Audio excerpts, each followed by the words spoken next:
Ayah tidak boleh sakit agar selalu bersamaku.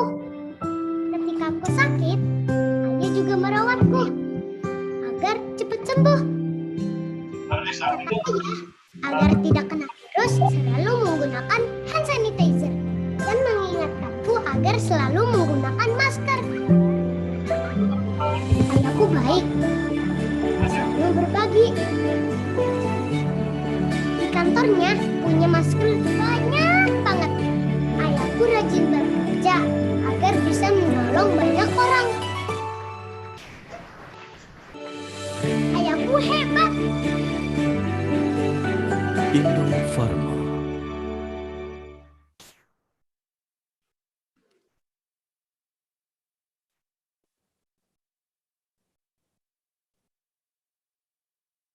Bila imun tubuh prima, badan tetap sehat. Tapi kalau terlalu lelah, imun tubuh dapat menurun.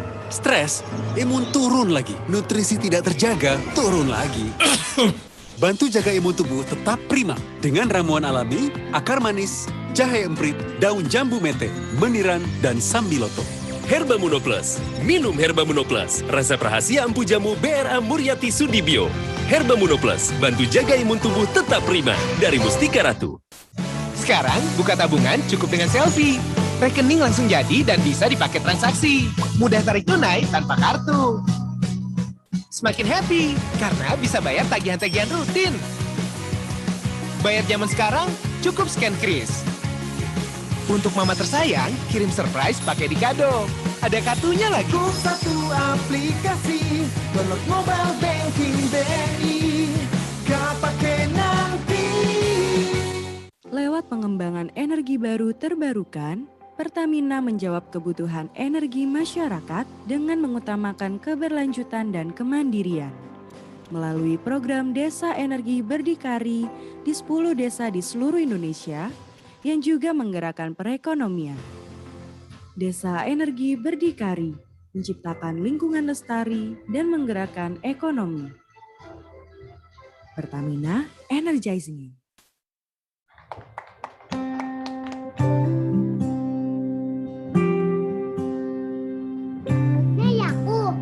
Ayahku hebat, selalu melindungi dan menjagaku. Kata ayah tidak boleh sakit agar selalu bersamaku. Ketika aku sakit, ayah juga merawatku agar cepat sembuh. Kata ayah, agar tidak kena virus, selalu menggunakan hand sanitizer dan mengingatkanku agar selalu menggunakan masker. Ayahku baik, selalu berbagi. Di kantornya punya masker banyak banget. Ayahku rajin bekerja agar bisa menolong banyak orang. Ayahku hebat. Indofarma. Investasi untuk pemula. Pakai ajaib, karena mudah, aman, dan tidak butuh modal besar. Proses pembukaan akun cepat 100% online.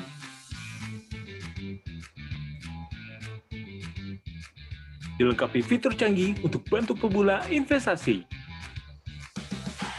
Investasi itu nggak butuh modal yang gede. Hanya butuh keberanian. Saatnya berani. Saatnya berani, mulai investasi.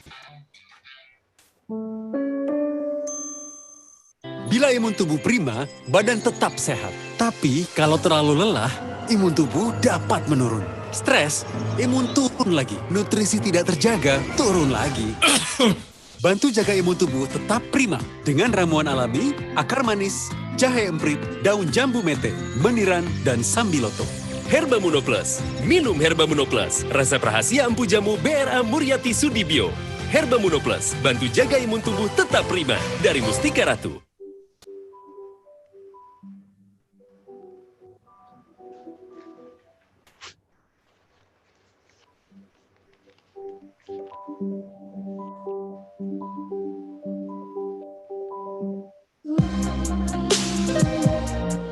Anak baru, sini.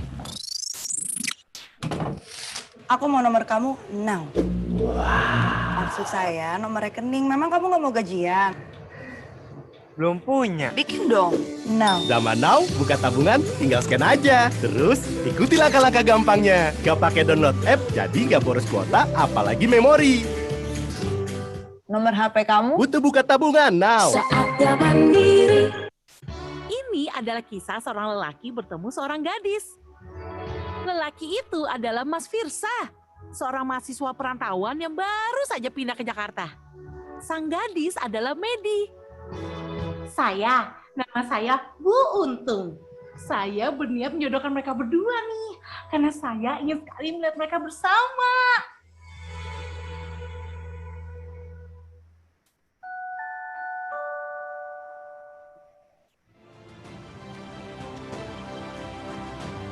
Kami berinvestasi dalam bidang infrastruktur, energi, dan properti untuk berkontribusi pada pembangunan bangsa.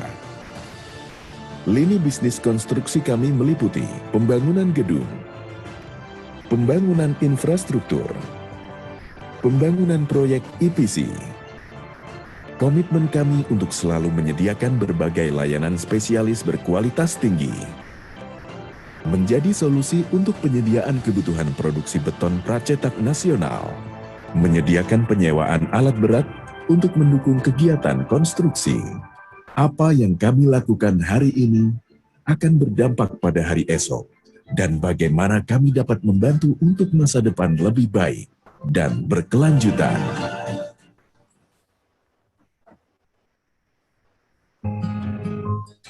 Mati lampu. Teman-teman, aku ada ide. Yuk, tarik. Gini caranya. La la la. Baru, SGM Explore Progress Max dengan Iron C. Dukung penyerapan nutrisi penting secara maksimal. Mulai. Akhirnya, Dino ketemu ke sawah. Kerennya ide mereka. SGM Explore. Semangat generasi maju.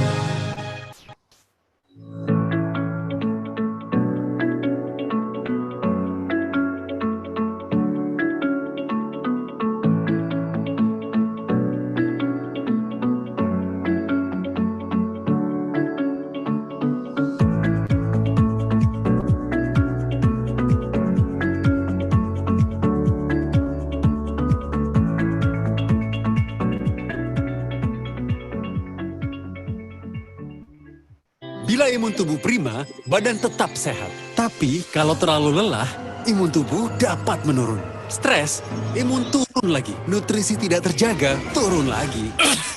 Bantu jaga imun tubuh tetap prima dengan ramuan alami, akar manis, jahe emprit, daun jambu mete, meniran, dan sambiloto.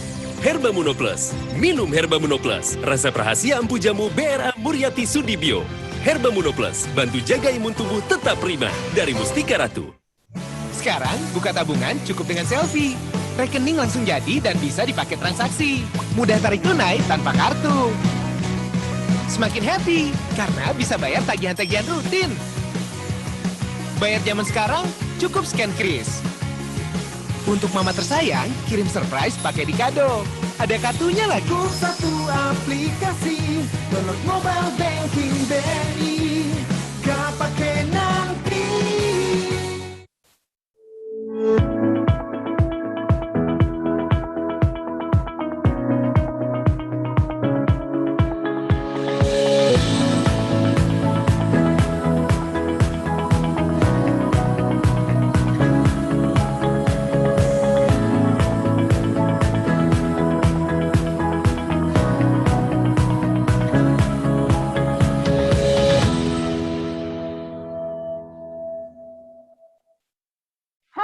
Selamat sore, selamat bergabung dalam acara Virtual Conference Investor Daily Summit 2021. Ini adalah forum investasi terbesar di Indonesia. Tema kita pada hari sesi terakhir ini di hari kedua adalah tema Kebangkitan Investasi Properti. Dan saya mengingatkan kembali bahwa acara ini dilaksanakan selama 3 hari dari tanggal 13 hingga 15 Juli 2020.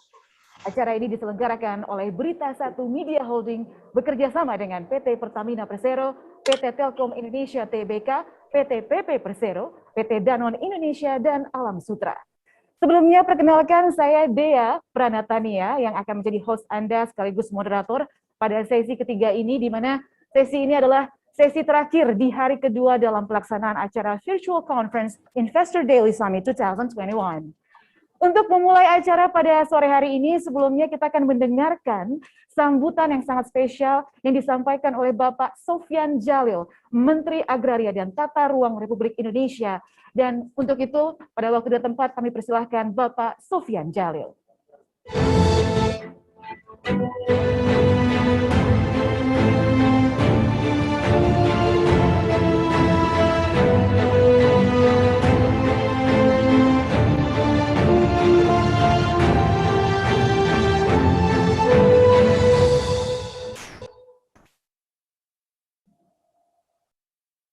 Selamat sore.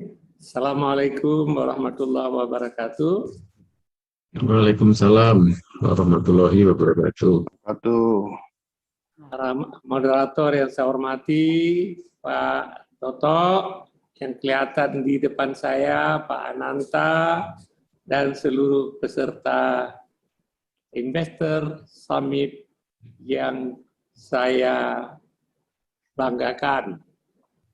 Hari ini kita akan bicara tentang apa yang diharapkan, terutama session ini, yaitu investasi properti, kebangkitan investasi properti. Tentu dengan asumsi kebangkitan industri properti setelah pasca COVID. Kita harapkan COVID segera berakhir, ya, dan kemudian properti ini bisa bangkit kembali sebagai salah satu motor pertumbuhan ekonomi di Indonesia.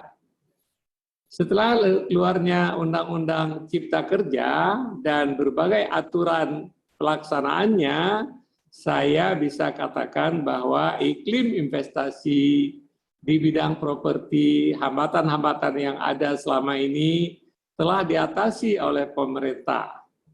Di tempat kami, kita telah mengeluarkan berbagai aturan, ya, aturan pelaksanaan dari Undang-Undang Cipta Kerja, beberapa peraturan pemerintah, dan juga kemudian beberapa lagi peraturan Menteri ATR. Nah, kita sudah mengeluarkan PP misalnya tentang PP 18 tahun 2021 tentang HPL, hak pengelolaan, hak atas tanah, masalah sarusun, salah satu selama ini yang menjadi keluhan banyak dari perusahaan properti, ya, masalah sarusun, dan kemudian juga kepemilikan asing. Karena sekian lama sarusun tidak boleh dibeli oleh orang asing kalau di atas HGB. Masalah itu sudah kita selesaikan di Undang-Undang. Other problems have been solved in the omnibus law, and so that now apartments can be owned by foreign investors. Also, the issue of extension has been made possible, has been allowed if the apartment is on top of certain types of property to give a certainty for property ownership. And this extension can be given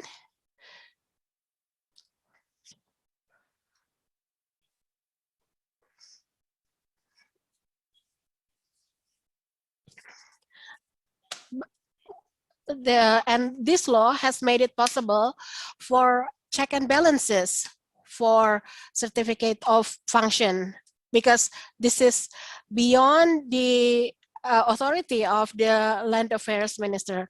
But there are mechanisms for check and balances, so that if this certificate isn't issued and the minister in charge of this issue, issue which is investment, they can ask what are the obstacles.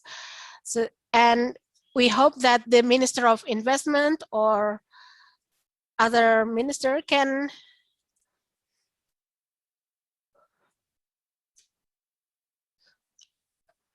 procedure or mechanisms to check and balance other obstacles to investment. This is quite a nightmare for property that builds apartments. We have also issued government regulation on land acquisition for development and public interest. This is a revision of the previous law, which is already a revised version of law number 2, 2012 on public interest, land for public interest. If there are any obstacles in this land acquisition, the solutions are now provided through this law. Then there is regulation number 20/2021 on development of abandoned land. The purpose of this regulation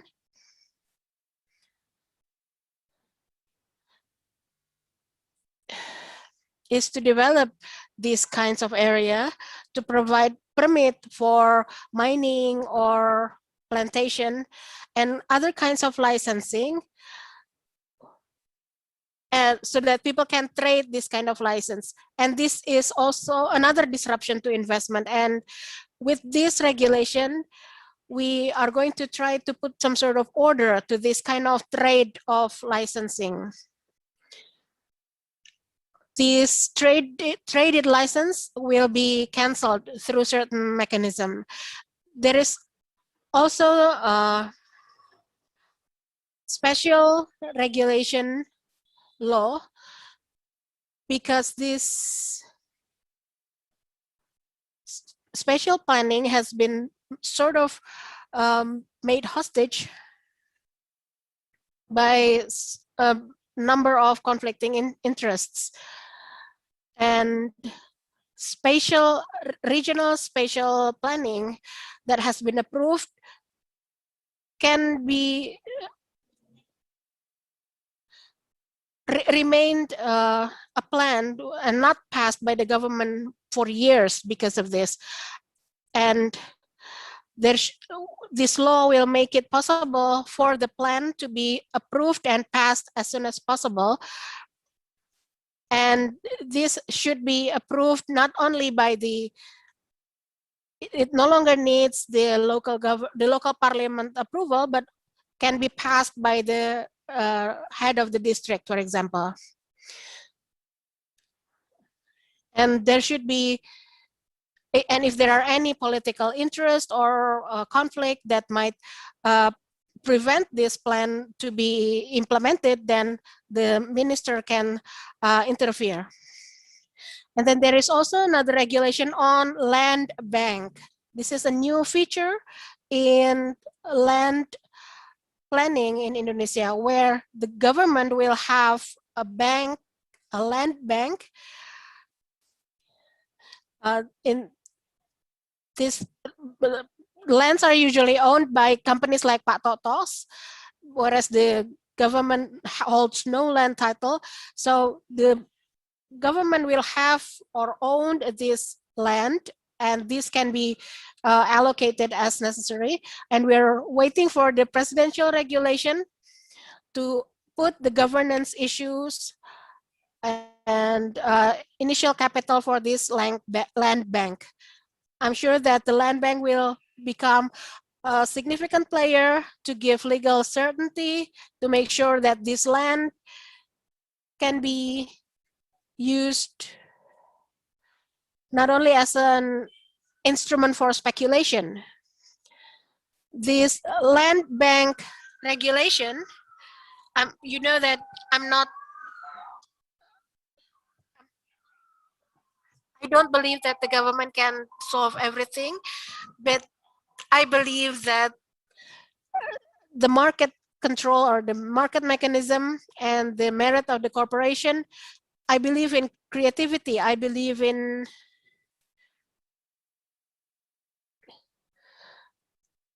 the ability of corporations to meet public interest or to solve the issues on the public level.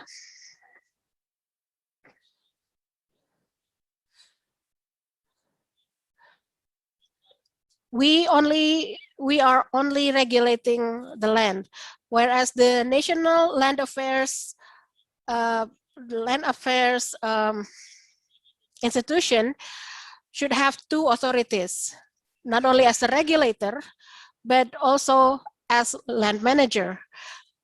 And we are now introducing this second authority, the second function, where the land affairs institution can have the capacity, can have the ability to manage land as a land manager, so that the provision of land for various purposes can be guaranteed to support a fairer economic growth. The land bank can also solve a number of other issues. For example, disputes, unending disputes. The land bank can take part in mediation of these disputes. If certain industry, for example, buying a hectare or 2 hectares of certain land that has been blocked, and then this is offered at a very high price, this kind of practices to take profit from this kind of practices should be stopped. As a public institution, the land bank can use law number 2/2021 on provision of land for public purposes. We can prevent this kind of practices of land speculation. The use of land for property and industry, I think, have certain solutions set in place by the government. For example, a plantation has tried for 20 years to get permits, but this permit is not issued by the head of the district, even though all the other criteria had been met. With this mechanism, it is possible for us to solve this problem. And the minister can issue a permit to use the land without approval of the head of district. And we also can prepare a list of people who, or corporation that uses certain land for plantation. We can issue the right to use the land. We can also deny certain companies from using certain land until they issue some list of uses of their planned use for the land. We need your input to see where the shortcomings are in these regulations.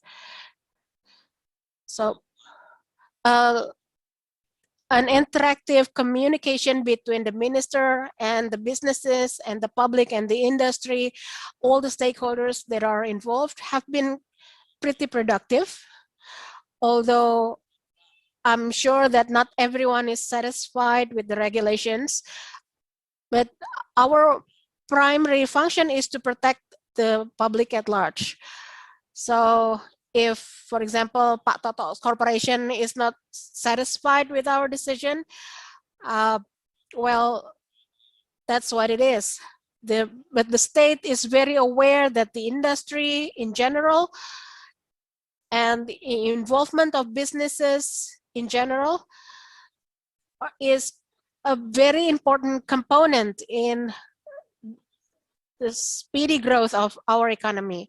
So I hope that the OSS will be issued immediately. It's now in the finalization process with the Ministry of Investment.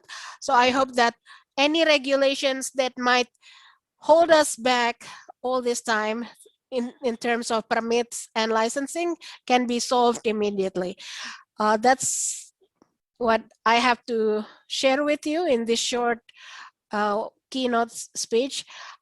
I am very pleased with our productive communication all this time.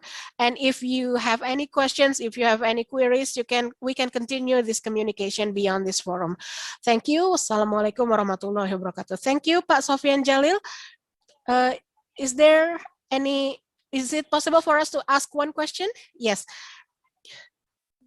Before you leave us, because of time constraints, some people talk about the stimulus of tax stimulus from the government. Could there be any other stimulus, for example, in land acquisition? I agree with that about land acquisition stimulus. There is a law for that, and that's the authority of the regional government. This has become an obstacle in ease of doing business because the World Bank states that the taxes that are paid in advance by investors who made investment in Indonesia is too high. It's about 8%. And we are now proposing with, is it possible with added value? It's replaced with added value tax, but it's not decided yet. But we realize that we need to address this issue. And a lot of this head of districts and mayors that are quite progressive that had voluntarily reduced the tax for land acquisition. If it is within my authority, I would have cut down these taxes before, but it's not, it's beyond my authority. But please know that we know of these obstacles, of this hindrance, and we continue to talk about this. In the omnibus law, this is not addressed too. This isn't part of the omnibus law. Thank you, Pak Sofian Jalil, our Minister of Land Affairs and Special Planning. But before we start with our decision, we ask the panelists to stay for a photo session.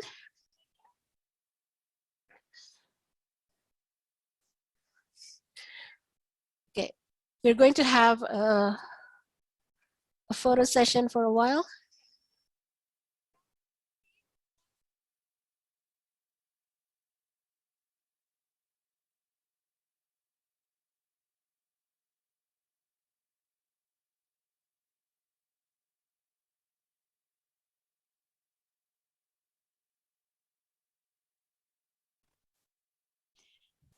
Here, perhaps you cannot see me smiling, but mask is a mask. And then we will go into next speaker, and property sector is a vast sector. And if this property industry advances, then it will help a lot of sector as well. And this is one of the important sector. It could become an alternative investment. So before we start with our discussion, I would like to greet our panelists first. We have Pak Ananta Wiyogo from Multigria Finansial. Pak Ananta Wiyogo, how are you, sir? We cannot hear your audio. Yes, hope you are well, sir. Good news. And then Pak Paulus Toloklusida, Chairman of DPP Real Estate Indonesia. Hope you are well, sir. Yes, thank you. I'm well. Hope you are too. And greetings to Pak Sofian Jalil, our minister. And we have Mr. Mart Polman, Managing Director of Lamudi. Hope you are well.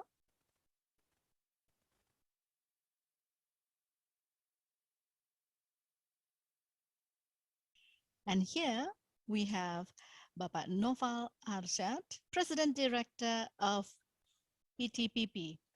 How are you, sir? Yes, I'm well, thank you. And warm greetings to Pak Sofian Jalil, our minister. So we always see your logo, the PP logo, everywhere. Yes, thank you. And then next, Bapak Haru Kusmaharjo, Managing Director of BTN. Hope you are well, sir. Yes, I'm well, thank you. And greetings to all of the panelists and Pak Sofyan Jalil. All right. We have all of our panelists here. And now I will go straight.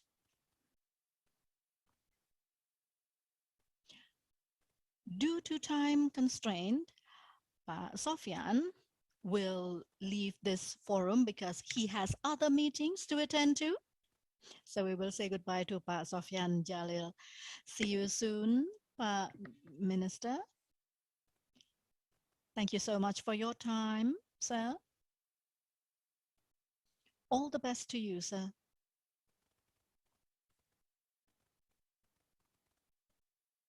And now we will proceed with our discussion. And we will also see the presentation conveyed by every panelist. And the first one, I would like to invite Bapak Ananta Wiyogo as the Managing Director of PT Sarana Multigria Finansial SMF. We have 10 minutes for your presentation, and I humbly invite Pak Ananta Wiyogo.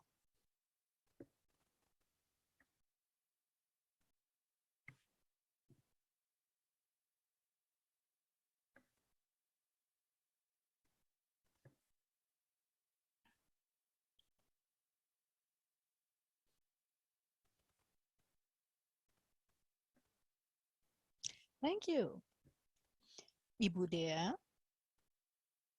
God's blessings be upon us all. Good afternoon, everyone. Om Swastiastu, Namo Buddhaya. First of all, I would like to convey my gratitude for the invitation from Investor Daily. So, and happy 20th anniversary. And this Investor Daily Forum is an important forum. And here I would like to greet my colleagues, Pak Haru, Pak Toto, Pak Novel, Pak Mark Polman as well. And here I would like to convey 2 or 3 slides representing SMF. If you could share the screen.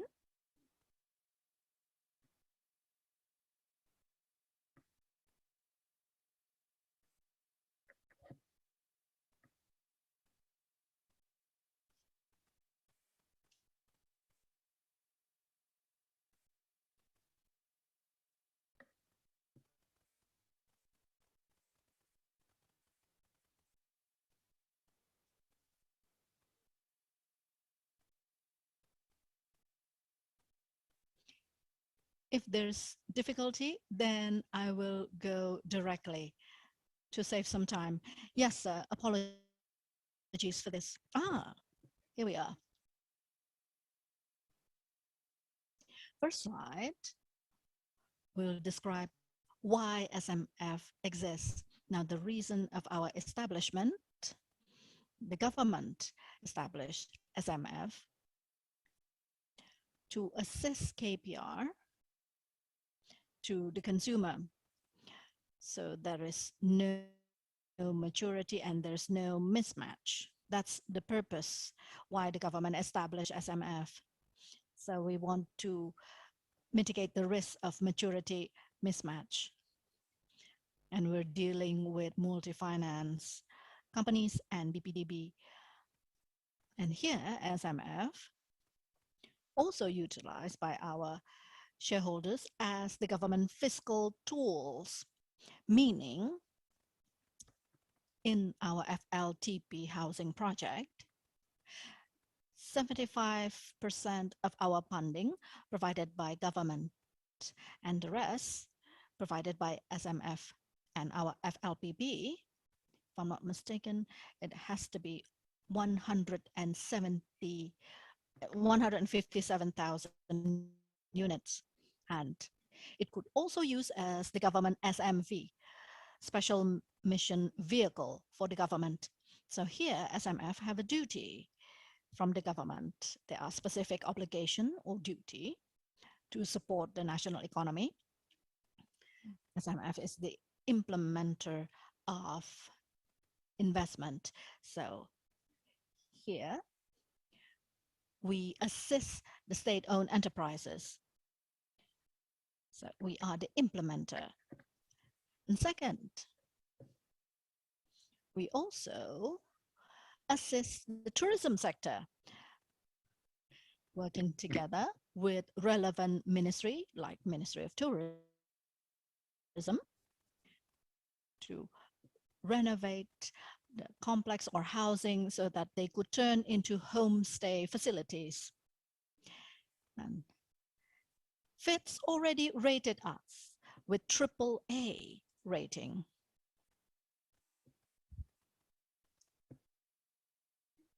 Here is our role in housing financing system in Indonesia. Now, we cannot go directly and interact with consumers, but we must go through the banking sector. So the primary funding conducted by the banking sector and the long-term funding supplied by SMF using the secondary financing, utilizing purchase with recourse or purchase without recourse. If without recourse, then we purchase the portfolio of the KPR distribution, and then we'll put it in the security, and then the funds, we will return it to the KPR so that they could disperse it to the consumer. So it's evolving.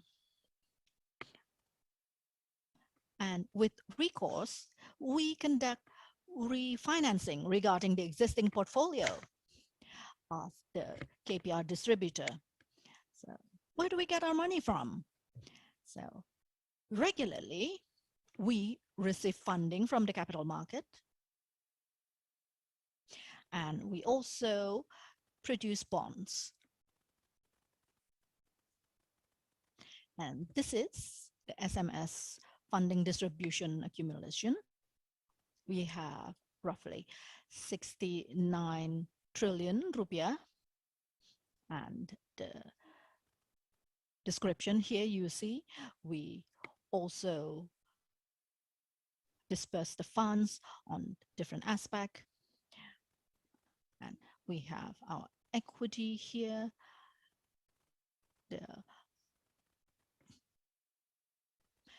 and then how SMF could answer the challenges or come up with solution regarding issues in property sector. So the pandemic poses a serious challenge. It impacted all industry, including the housing industry, and no doubt that the banking sector is also hit with the pandemic, and they want to upload their portfolio. Sometimes they want to sell it. And from the consumer side, it seems the consumer are more cautious than ever to purchase property, especially property from the government program, even though we see that there is still a strong demand here. The bank also careful in providing the credit for housing facilities. So with this pandemic, we took several steps. We engaged in synergy with the Ministry of Public Works and Housing so that we could remain consistent in distributing the FLPP. And the target is over 157,000 units. And the funding we allocate, we receive from the government and SMF, overall roughly 23 trillion rupiah. And we also work together with informal sector, where we assist the informal sector if they wish to renovate their facility. But still, we work together with the KPR distributor because we remain in our position as secondary party. And then we also assist with the construction credit for developers, especially MBR housing. We remain as a secondary party. And we also act as the PAN agent. We are the implementer of the investment tools from the government, and we are actively involved in renovating people's housing if they want to turn it into homestay facilities. And we also provide long-term funds, whether for conventional and for Sharia. And then regarding challenges, here, if we want to finance the housing complex for informal workers, it poses a challenge as well, but it is compulsory that we do this because it is mandated in the national constitution. And from this data, we have more than 78 million informal workers. So SMF takes several steps, and we realize the informal sector workers, they don't have salary slipped or the take-home pay receipt. So here we have BP2B program where we finance the informal workers, where first they must have 6 months savings, and then they could ask for a loan, and then SMF will fund. And we also work with the informal workers communities, like we work with the Association of Grab Drivers, and we also support the micro business financing. This enables us to interact with people at the grassroots level and to assist them if they want to have the housing facility or accommodation. Now, this is the SMF response regarding LTV policy and low interest rate. Now, for LTV will impact the primary financing. And SMF, we have banks as our client as well. And then for low interest rate, we try to create products where we work together with KPI distributors. And for civil servant employee, the TNI or police, we have a program, a 10-year program with them with fixed cap. And this is specifically for them,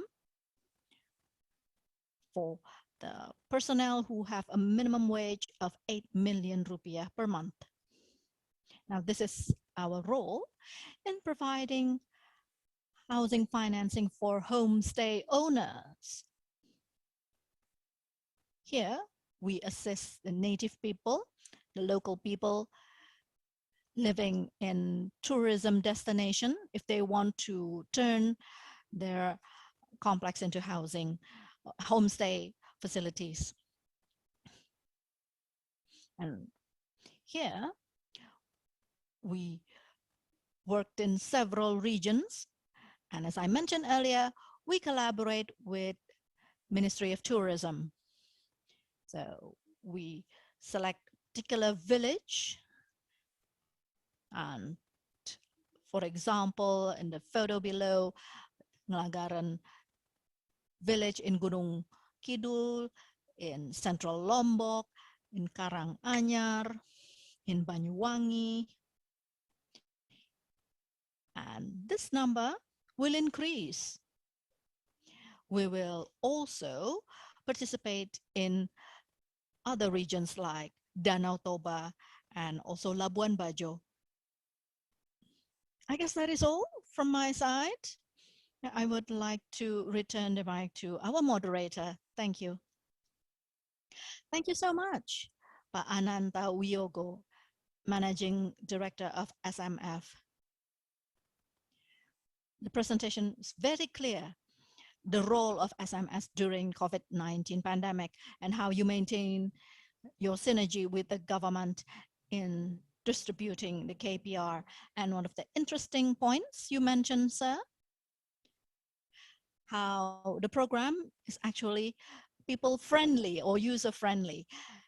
And you also assist with various micro program for grassroots people. Now, here we also have associations that assist in real estate sector. And here I would like to invite Bapak Paulus Tolok Lucida as the chairman of BPT Real Estate Indonesia. So you have 10 minutes. The floor is yours.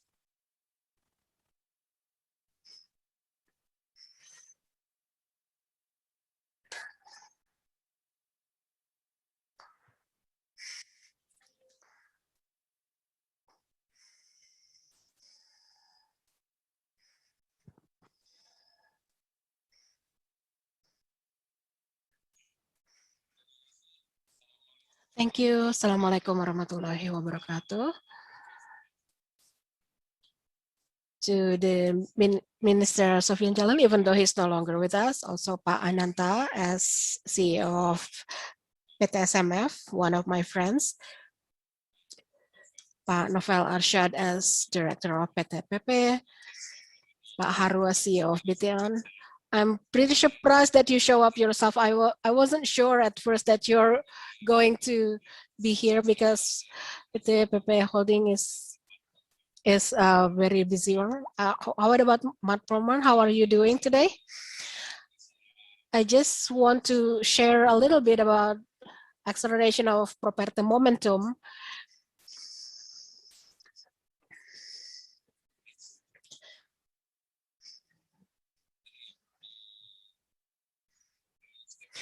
Real Estate Indonesia is a member of the Global International Association under United Nations Habitat. We have approximately 6,200 corporations as members. Most of them are in low-income housing and public, some 66 public companies and 13 to 15 companies. And then there are commercial companies, about 627 companies. We are related to 174 other industries, 350 small to medium industries in Indonesia. We support them, we support and contribute toward their growth. We support the government policy to provide low-income housing and also contributed to tax income. The regional government to date, 99% of them did not follow the president's advice to drop the land acquisition tax to 2.5%. Whereas if we manage this land in the regional areas, it will contribute to larger income for the regions rather than the 5% land tax. We also contribute to the quality of environment and local economy and employment, as well as new investment. As the minister had said earlier, there are issues with land affairs and property. There are some regulations that have been, the majority of the regulations have been beneficial.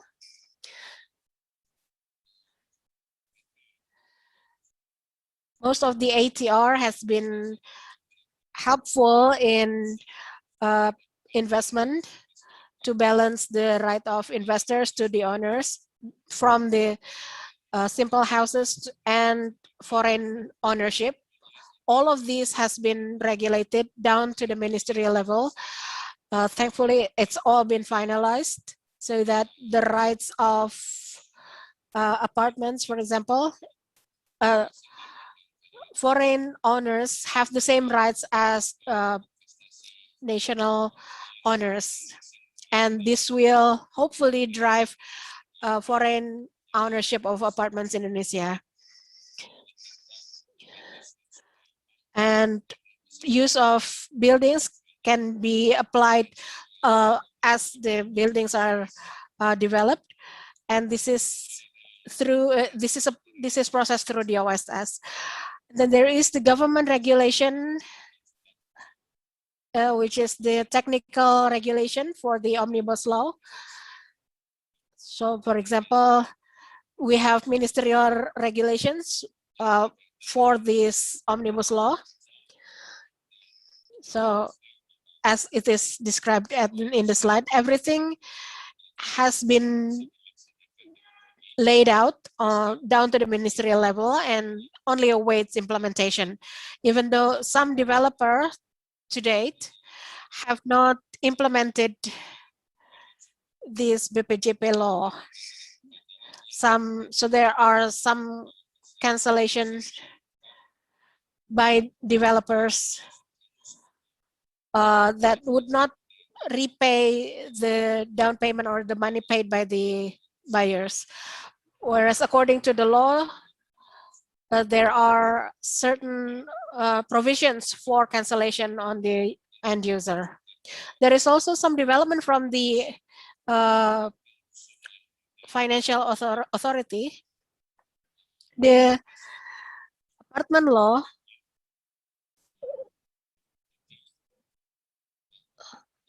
states that management of apartment, especially in terms of mixed use, in cases where the apartment is integrated with the mall, it should be managed as apartment, and it's not conducive to investment. And this is something that we are still lobbying, with the Ministry of Public Works about. The government's support for the property sector is in the form of the value-added tax, which is still paid by the government until this August. We heard that there is talks of extending this until December 2021 with the Minister of Finance. And this, from the industry, we hope for a multiplier effect from this exemption of value-added tax, so that houses sold under 2 billion rupiah can be,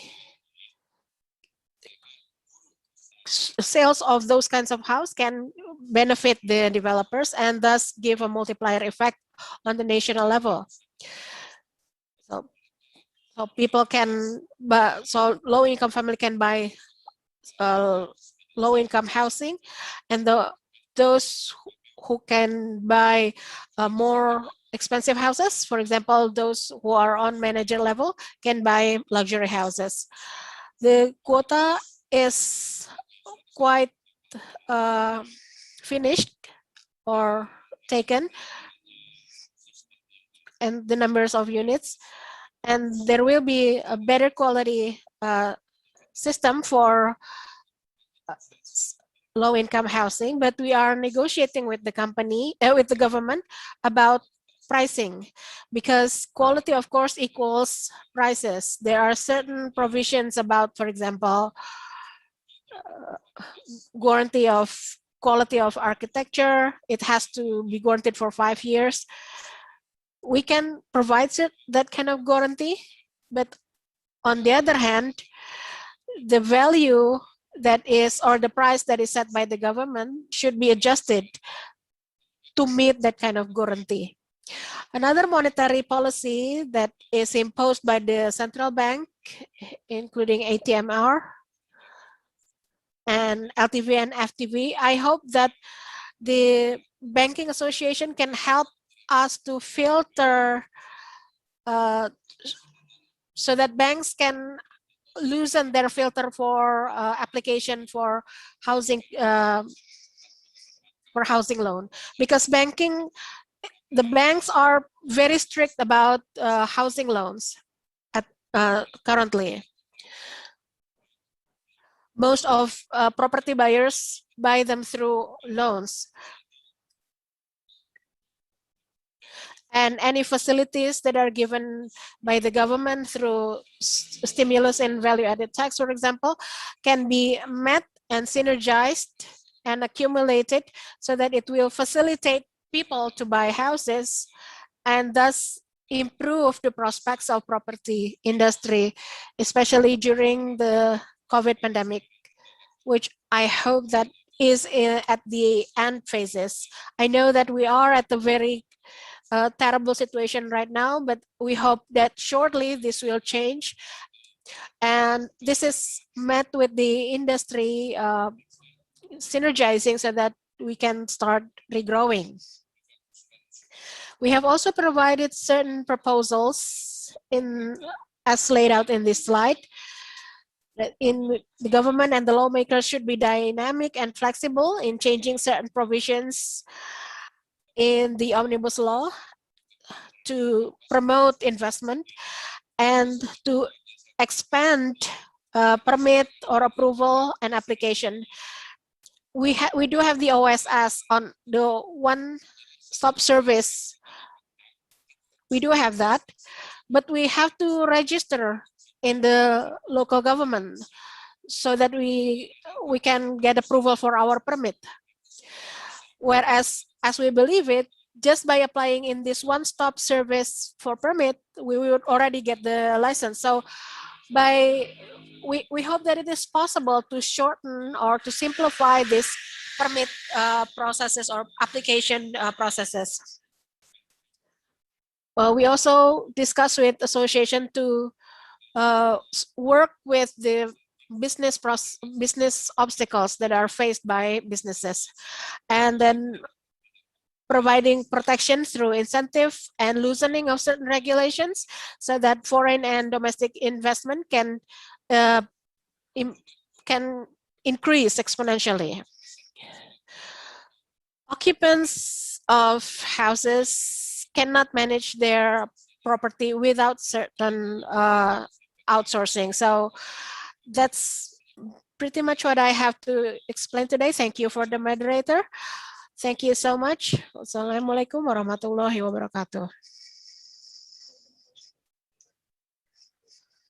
Thank you, Pak Paulus Toto Lucida, Chairman of Real Estate Indonesia, who emphasized synergy of stimulus from the government in acquiring housing loan, and then how in the future there would be simplification in permit application. I'm just preparing to speak in English, so I might be a bit confused in this case. But our next speaker is Mark Polman, Managing Director of Lamudi Indonesia.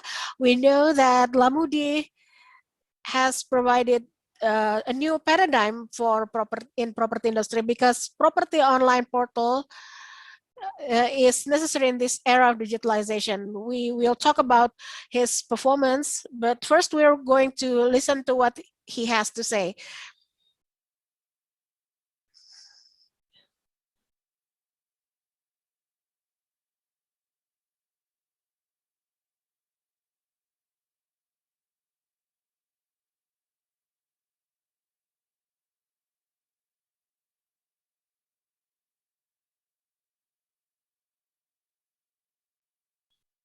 Thank you so much, Ibu Dea. So I would like to convey my utmost gratitude to Berita Satu. So don't be surprised. And it is an honor for me to become one of the panelists together with Pak Sofyan Jalil, the Minister of Agrarian Affairs, together with Pak Ananta, Pak Paulus, Pak Noval, and Pak Haru. Good afternoon, everyone. And because my Indonesian my Indonesian is like this, so I will continue in English.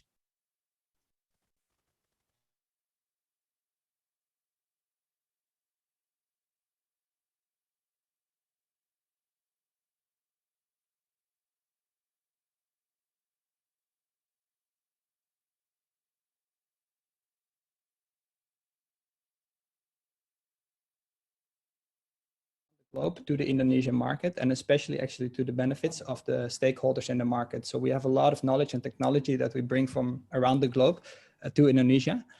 If we go to the next slide, let me give a little bit of a detail what those technology are.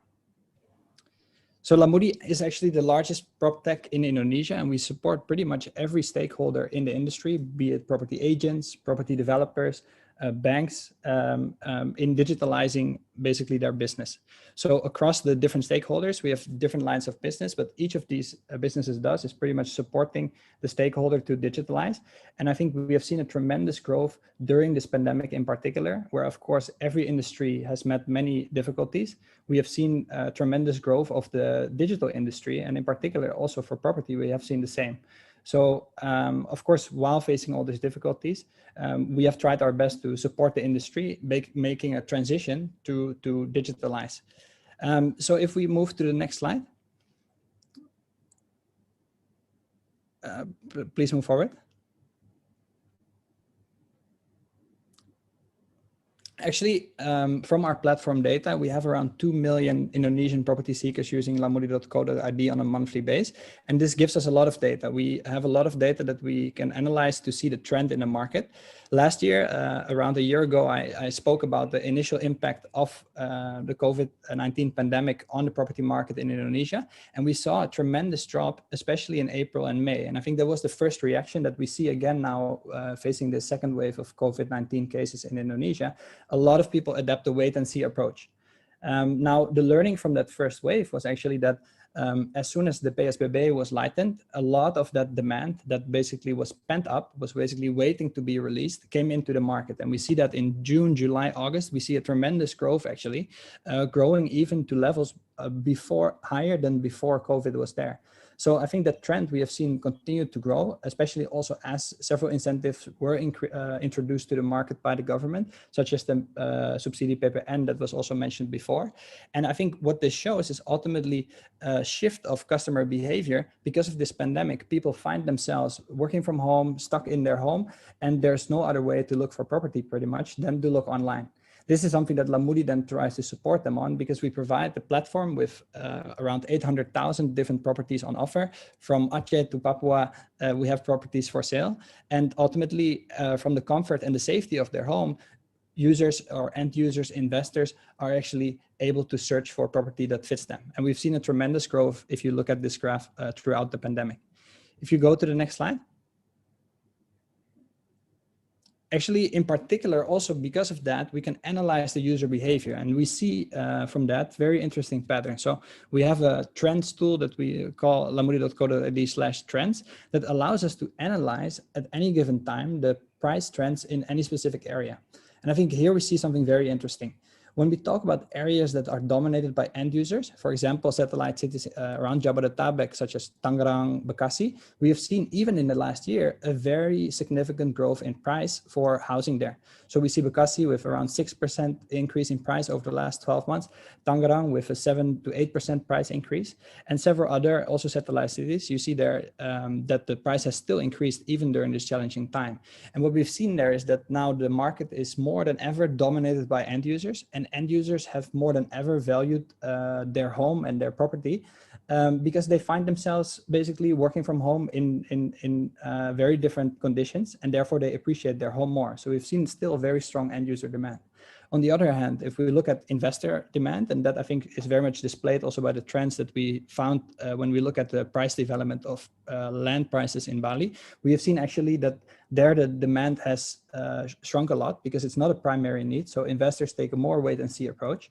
And there we have seen actually the price, depending on the different areas, has lowered to some extent. So I think what is my takeaway here is that when we talk of course about the property industry as a whole in a country the size of Indonesia, that is a tremendous challenge, of course, this pandemic. At the same time, within this challenge, there are also opportunities, be it for developers, be it for investors or even end users, to find the right property during this time. So it is really important we talk about the specific different areas to say, okay, how is the property market or property types doing at this moment? And we provide a lot of data on this. If we go to the next slide. In line with that, we have also analyzed actually what has been the impact on the different segments in the market. And last year, I still remember also Paulus shared data on this, and we shared the same opinion that we see the impact especially on the lowest segment. So we talk about the segment with houses priced around 100 juta to 500 juta in price. And then we have seen that trend actually continue. So if we talk about the impact of the pandemic, that is mostly felt by people that already had it most difficult, that were basically traditionally already struggling to get financing. Now the banks are even more strict. They struggle even more to get financing. So I think that has been a big difficulty for developers as well, because developers in this segment find it very difficult to, at the moment, get customers to meet the requirements for the bank to get the KPR. Like Paulus also cited, 90% of the buyers uses KPR. So this is something where I think there's a big opportunity to do something as the industry, because ultimately, if we look at the segment above 500 juta, the demand is still there. We've seen that actually in general there, the demand has continued to stay strong, especially when we talk about end users. 2020 and 2021 was actually still a relatively strong year compared to that lower segment. Now, if we go to the next slide. Basically, what we have tried to do here is take a look at what were the learnings of the first wave of the COVID-19 pandemic in Indonesia to see what can we learn now, and basically as an industry try to do during this challenging time when we face the PPKM and the second wave of COVID cases now basically coming to Indonesia. The learnings have been that, of course, when we talk about the end users, the short-term impact is tremendous. A lot of people, they are very uncertain about what does the future hold, and they wait and see to make such a big decision as buying a property. Now, last year we saw also that a lot of agents and developers also said, okay, end users are waiting, so I'm also waiting. And I think that is something where we as an industry, we can actually do a lot still. If we look at the behavior, people still look for information about properties. They would still love to visit the property, but they have difficulty to do so because they are currently not allowed to leave their home. So how can we reach them? It's pretty much the only way to reach those potential customers at the moment is through digital. So we can provide them inspiration, we can provide them safety information, we can show them we care. And ultimately, by the time this PPKM is lifted, hopefully a few weeks from now, the situation is already much improved. We would see that the first developers that release promotions specifically catering to payment terms, because again, that is the difficulty that most end users experience. What is the access to financing that I have to finance this home that I so much dream to buy? If we can cater that, I'm very confident that we can see the same trend that we saw the first wave of the pandemic last year, which is basically a lot of demand after those restrictions have ended. If we go to the next page. If I talk about the investor segment, it's actually a similar perspective. Of course, the impact is short-term tremendous, and a lot of investors adapt the wait-and-see approach, but slightly different to the end user. Capital-strong investors are actually also realizing there might be opportunities in the situation. So the same there, we have seen that there's been a good uptake of the PPN 0. There's a lot of properties also in the secondary market where investors are really looking for what is a property that at this moment can give me that extraordinary ROI. In crisis, there is opportunity. And I think that has also proven last year where we saw many cases of investors actually deciding to invest in property because ultimately property is such a stable asset to invest in. And we have seen some tremendous opportunities due to this pandemic. Now, for developers, I think it's ultimately about how do we adapt? How do we adapt to the situation? Do we take a wait and see approach? Basically, are we going to take the next few weeks and basically wait it out? Or are we going to adapt and try to basically be resilient as an industry to be able to deal with this changing environment? And I think there, again, the only way for us to adapt is to use digital in some way or another, to reach customers now, to build relationships, to show that we care, and basically to get customers to know about our product from the comfort of their home. Ultimately, we have seen a tremendous also surge in internet usage. People are staying in their house. They have not much to do. What they do is using their smartphone. That is a tremendous opportunity, even for property developers, to reach the customers now, be it through digital advertising or a platform like Lamudi. Reaching the customer now should, in the long term, result in a lot of customers actually coming in once these restrictions have been lifted. And I think ultimately, it is then up to us as an industry to work together, to be resilient during this time, and to see how we can basically continue to cater to the ever-changing needs of the customers, to basically adapt to this crisis together. So that is what I wanted to share for today. Thank you so much, Budaya. Thank you so much for the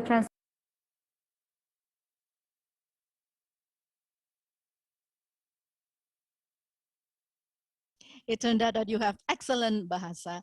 So from Lamudi, thank you so much, Pak Mark Polman, for a clear description and a description about the current picture of the market condition. And usually we seek property offline, but now it's done online, even though there are limitations. But I believe that the future is still very bright in this sector.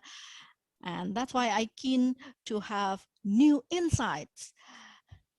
And also from the President Director of PP, Pak Noval, I would like to know more about the investment and how we could improve the capability of the company.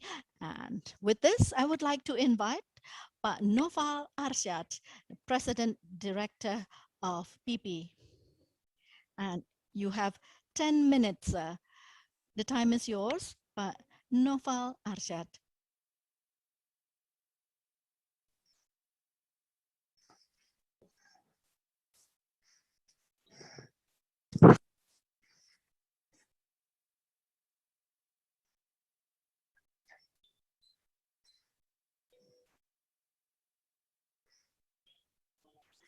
Thank you. Assalamualaikum warahmatullahi wabarakatuh.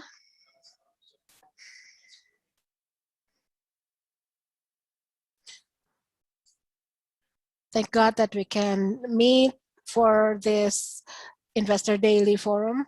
First of all, I would like to thank Investor Daily for giving me this opportunity to speak in this afternoon to talk about the rise of property investment in the pandemic era. I would like to extend my respect to the Minister of Land Affairs, Mr. Sofyan Jalil, and also Pak Ananta Wiyogo and Pak Paulus Toto Lucida as Chairman of Real Estate Indonesia, as well as Pak Mark Polman, Managing Director of Lamudi, as well as Pak Haru Kusmahargyo as the CEO of BTN. To prepare for this presentation, as a business player in property, this is actually run by our subsidiary, and actually this presentation covers everything that had been covered by the previous speakers, from the regulations that are planned and imposed by the government, as already explained by Pak Sofyan Jalil, and also from SMF, they had explained about the financing side of property.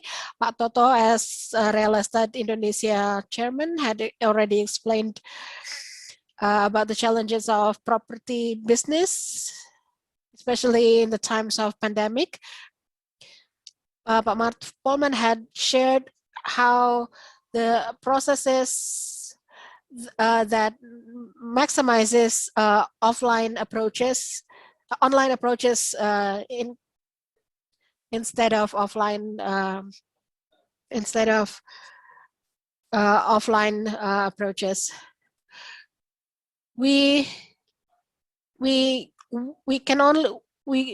The only reason we can function is through the support of all of you. Property is something that can move the economic. There is a strong multiplier effect from this business.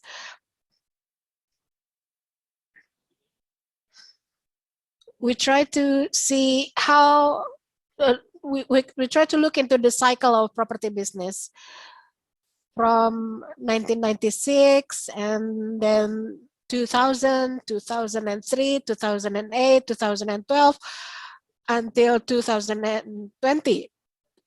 There has been various crises. We have weathered various crises in 2008, 2009, 2008. If I look at this cycle, after a crisis, there is usually a rise of property business. This, for us and other players in the business, with the support of the government, we hope that this pandemic will not make us our performance, will not weaken our performance, because there will come a time for us to rise again. And if we look at this trend, even during the pandemic in 2020, even in 2020, we should have seen some sort of positive movement, a positive trend, something toward landed cost housing, for example. But due to the second wave of COVID,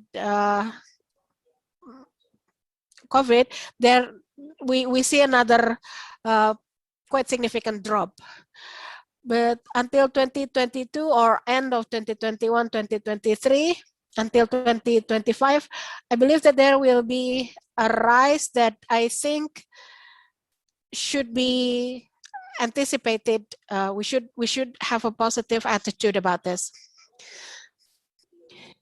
In 2011 through 2013, that's the best moment for property. Property enjoyed a very healthy growth at the time, with our high GDP with at 3,000 US dollar per year, and a very stable exchange rate. But this best moment often make us too complacent, so that in 2014, 2018, with the plunging exchange rate, it slows down the growth.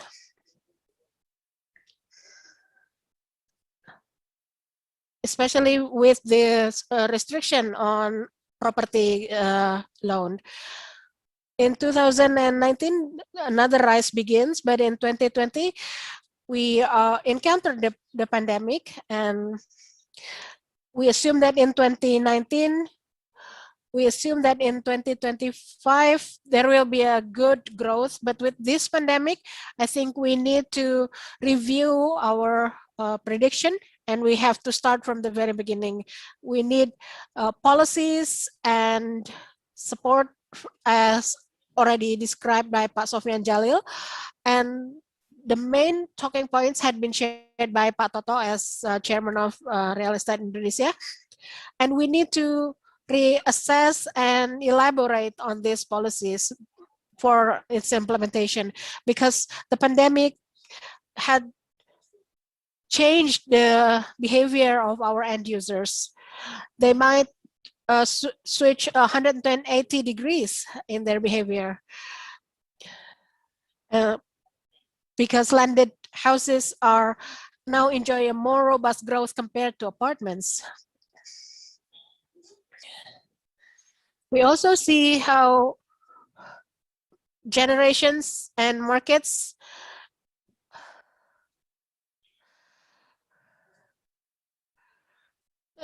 especially with the Generation X, which will enjoy another baby boomer.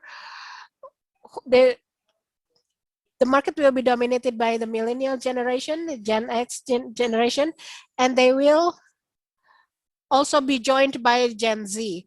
And they have different behavior in terms of property and how they focus or they prefer convenience. They don't they don't want another housing that are fully furnished. They don't think about that, but how they prepare this property for them. We need to understand the behavior of each of this generation to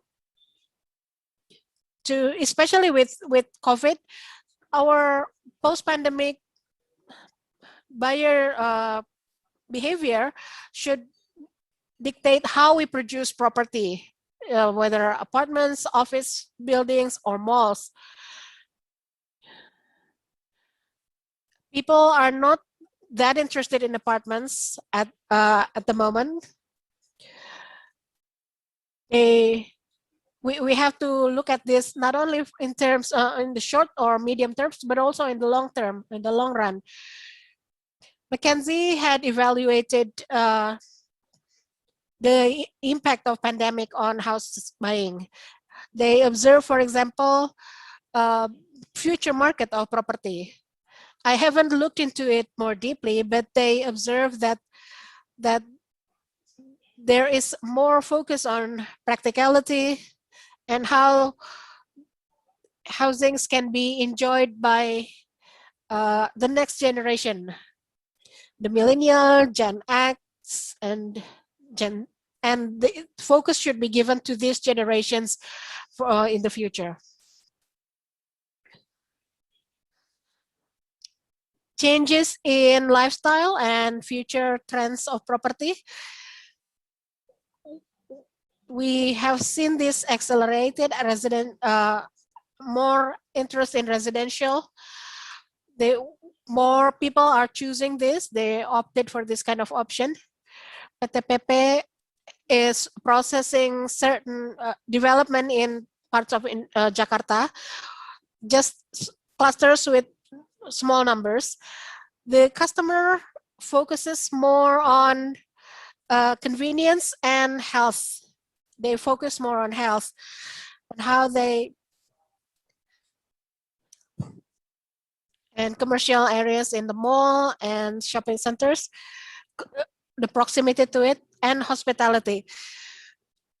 From some of the hotels that we work with, hotels, 4 stars hotel and higher are bigger. Because they focus more on health, on sanitation, so that they feel safe about their health protocols, and people prefer them because of their sanitation standards. So I think these are some of the issues that we need to look into in the future.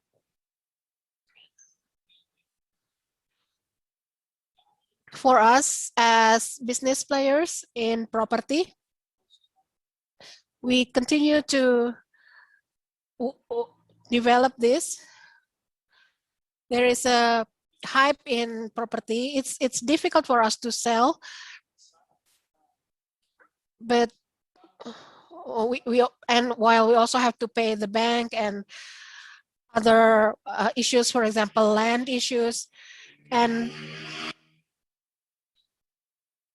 so we cannot sell the property that we have developed. So we need to look into the government policies, as Pak Sofian Jalil had explained, and what Pak Toto had spoken about. He spoke on behalf of the industry as a general. And then there is also the industrial zone, the tourism zone that can trigger regrowth in property industry. We have entered into the integrated industrial zone in Batam.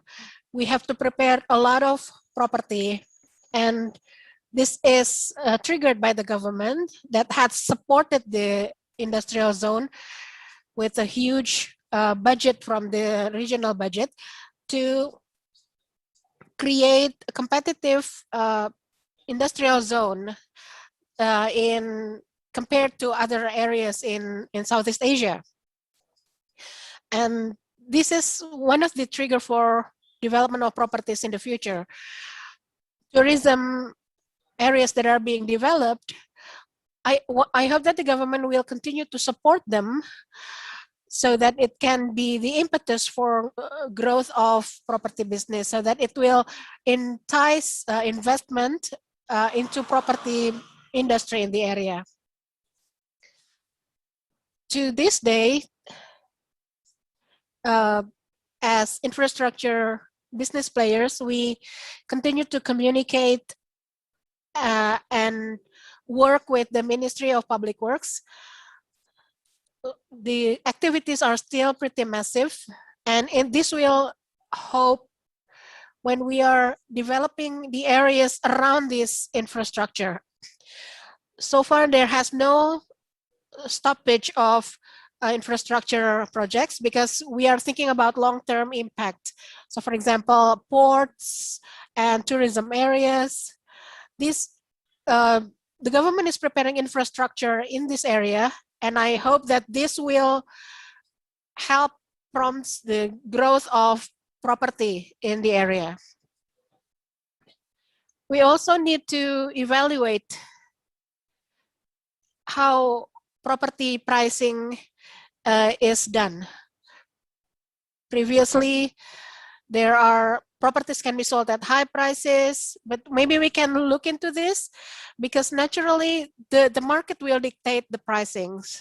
If the prices are conceptually good and reasonable and competitive, then of course it will win the competition. But the pandemic also teaches us a lesson that the pricing mechanism that we have to the property that is given to the should match the property that we sell to the end users. Okay, when we're talking about product remodeling, let's look at what Apple did. We need to look into what the consumer wants. That should be our priority in developing products. So that in this case, for example, there should be ready to use furniture so that they should only just bring themselves and maybe a suitcase and they can already occupy the house. We should work toward creating more creative models that meet the consumers' needs and wants.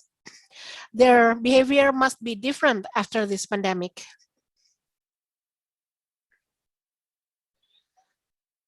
So this is our strategy for in the property business at PT Persero Tbk. For new development, as I have already said, we look into the national strategic zones, and then we also focus on smart development to meet the needs of our consumers so that our products can be sold well. We also need to put more attention on stock because our current stock, we currently have a huge amount of stock, and we need to remodel and repurpose it. And we need to synergize this with the bank industry, with the banking sector, and we have to work with the private sector so that we can sell property in large number or bulk sales of property. Currently, we are working with the Minister of State-Owned Enterprise on asset recycling because we, especially as a state-owned enterprise, we cannot sell at under book prices. So we are working with the Ministry of State-Owned Enterprise to come up with breakthroughs that will allow us to recycle these assets because we need cash flow and we need to think hard on what to do with this huge amount of stocks. That's what I have to share on this session this afternoon. I hope that it provides some insight. As a business player, we need support. Your support is very valuable from the banking sector, from the financing sector, from Ray and also Lamudi for its digital support to be able to sell our products more and better in ways that are different than previous. That's it from me. Thank you. Assalamualaikum warahmatullahi wabarakatuh. Thank you, Pak Noval Arsyad, President Director of PTP PTBK, who had explained, for example, the interesting cycle of property business that had weathered a number of crises. So I think this should be a benchmark for us to show us the future direction of property market. Our last speaker is Mr. Haru Kusmahargyo, CEO of Bank Tabungan Negara or BTN. The floor is yours, Pak Haru Kusmahargyo.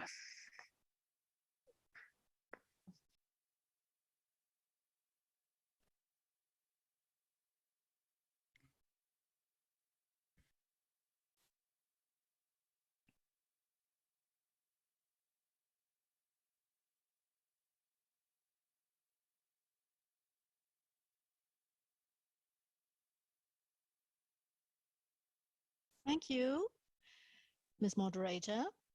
The Honorable Minister Pak Sofyan Jalil and the Honorable Pak Ananta Wiyogo, Pak Noval Arsyad, Pak Mark Polman from Lamudi. I'm one of the users and I often click on the Lamudi. Very interesting. And also the Honorable Pak Paulus, Chairman of DPP Real Estate Indonesia.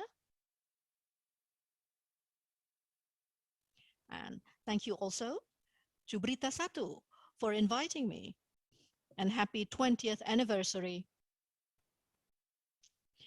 And I would like to start my presentation.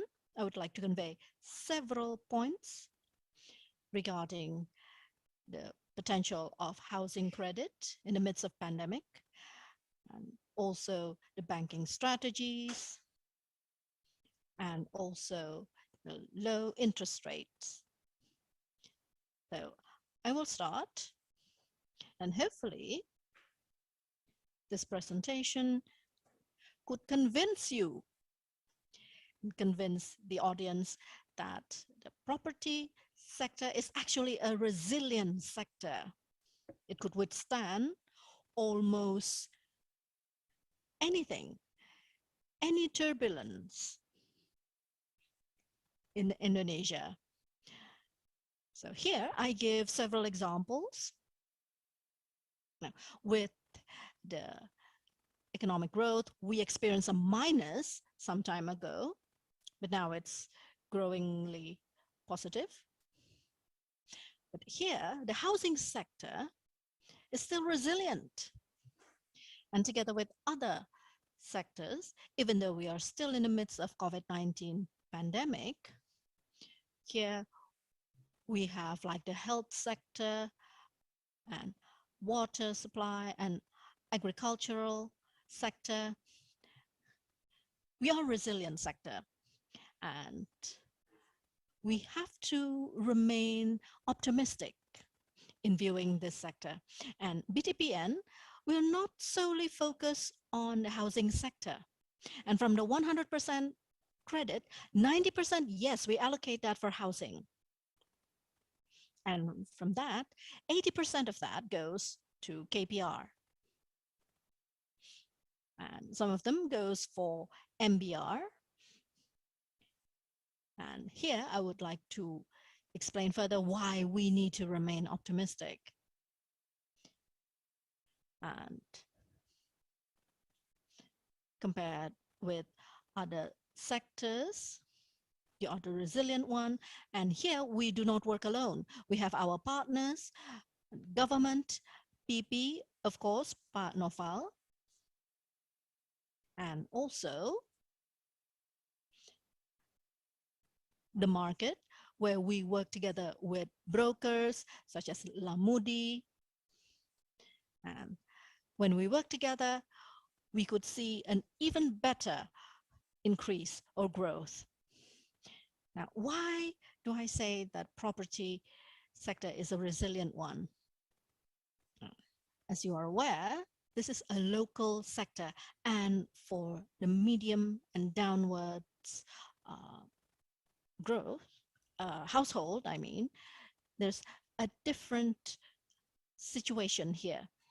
And same with the medium and upwards segment. But when we talk about the medium and downward segment, here we have an interesting picture. So it is still growing, and it could also stimulate or trigger growth in other sectors. For this particular housing, we need a lot of human resources. We need a lot of personnel. And here it involves also the government. And here we also have different kinds of taxes like PPH, PPN, PBN. And there's also a high demand for this housing facility. And apart from that, in the midst of COVID-19 pandemic, this is a unique condition. But when we talk about normal situation, in theory, our potential to grow even bigger is huge compared to other neighboring countries. For example, ASEAN scope. Now, for mortgage compared to PDB, it's still slow. Now, we don't have to compare ourselves with Singapore, but let us compare with Philippines. It's 3.8, while Indonesia is 2.9 mortgage to GDP ratio. And then people who have decent housing is still far below 100%. It's 26% of the people don't have decent housing. And then an increase of demand. Every year we see a significant growth. And this is in line with the growth of the population. And there's an increasing number of middle class and an increasing number of families. So that's why I'm convinced that with the COVID pandemic, this is still one of the basic needs of the people. And it doesn't stop here. This sector is very promising, and there are a lot of regulators and government here that release various policies. And BTN have the privilege from the policies released by the government. And example, from the policy released by OJK, we have this sub-segment sector here. It experienced a decrease due to COVID. And this experienced by high-rise residents and other types of housing. So they experience terrible times. And OJK released some sort of leniency so that we could restructure some of our agreement with our debitor. And we were given opportunity to adjust and also to delay the loan until March 2022. Previously, it was extended until March 2021, but then it extended further until March 2022. Now, this helps a lot if there is no such policy, then it would be difficult to allocate reserve funding for this. And we are certain that once the pandemic is over, things will move for the better. And our customer would have an increased growth and they could do their normal business. And then another policy from OJK is relaxation. So ATMR is actually a risk ratio. And here they could give as low as 20% if the down payment is 50% or above. And loan to value or financing to value is less than 20%. And LTV above 70% is allowed. And some could be 100%. And the ATMR is 30%. So with low equity capital, then we could have, BTN could be one of the banks with the top 5 asset with low ATMR. And then from the Bank of Indonesia, we could have LTF or FTF up to 100%, meaning there's no need for down payment. And then from the Ministry of Finance, it was mentioned by previous speakers that there's also leniency regarding PPN, where the government could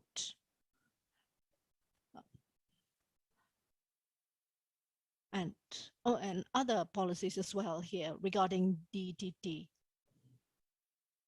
And all of these policies truly helped the sector. And hopefully what Pak Toto mentioned regarding DTP could be implemented fully this year. And from all of these policies, I would like to invite you to have a flashback in the housing sector. This graph started back in 2012. So there are 3 colors here. First, blue represent real estate, red is KPR, yellow is the total credit. And the housing sector, once we receive stimulus, then it will result in a high impact, significant impact. Now for the red one, the KPR, once there is a stricter LTV, whether from the commercial bank, Sharia bank, then the red line decreased significantly. Whereas the blue one, real estate, now Pak Toto perhaps or Pak Mart would give me a better analysis of this graph. Now, this is what the people call crisis in property. There is a significant reduce here. But in general, if we see the red line,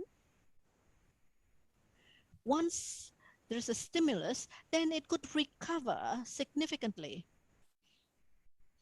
Now, if you remember, last February, the banking sector is still experiencing minus growth. But for the housing sector, there's 4% plus. Now, what about BTN? This June, we have a growth of 5.9%. Now, it shows that the housing sector, especially for the middle and downward segment, is still vibrant, and there's still ample room in that sector, in that segment.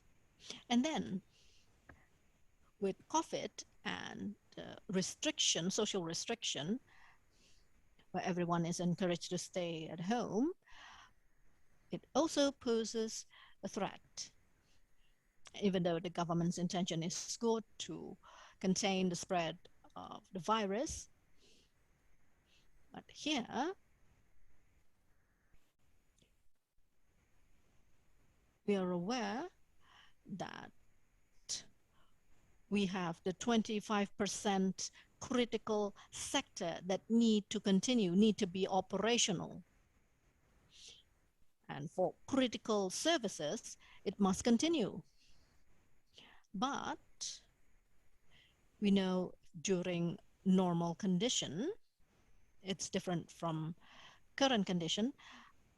And we are aware they apply strict health protocol, but sometimes it's not enough. And we still engage in close coordination with the notary office so that if there are administrative requirement that needs to be done, we encourage them to do it online so that the consumer or other relevant parties don't have to meet face-to-face to complete their credentials or the administrative requirements.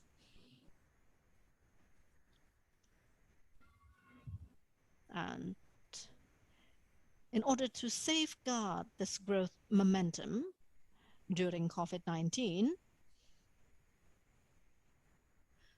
we must have certain breakthroughs. And here, we remain operational during this pandemic, even though we adjusted a few things. And internally, the process still continue. We still provide services to our customers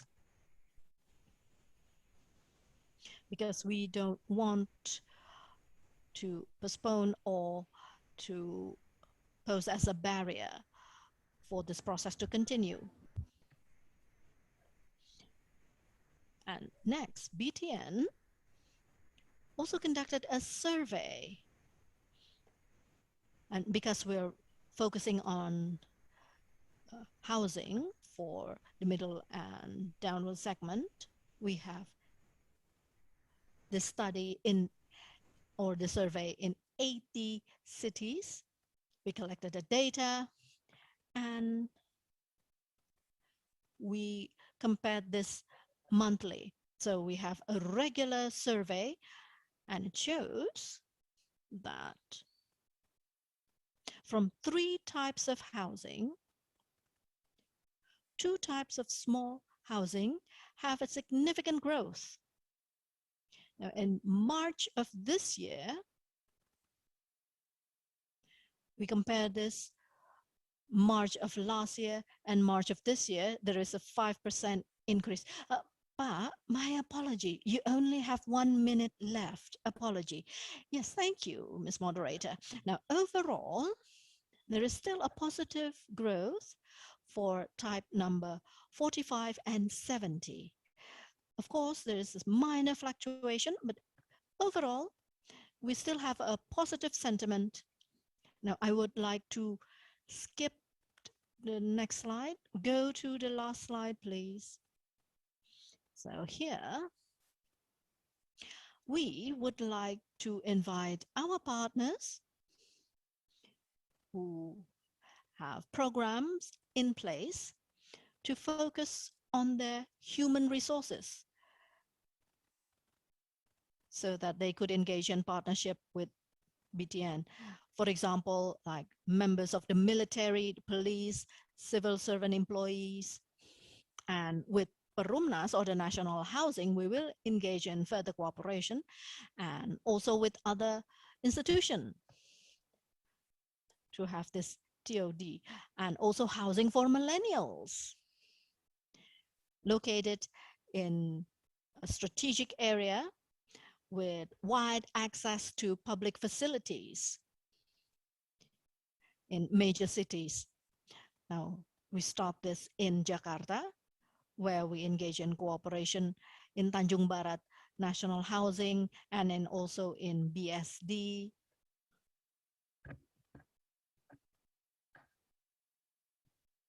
And also area that once was an airport, an airstrip. So there we made apartment towers with low interest rate, and we work together with partners. And here in this forum, I humbly invite all of us to work together to revive this housing sector. We have prominent partners like Ray, La Moody, SMF, developers like Perumnas.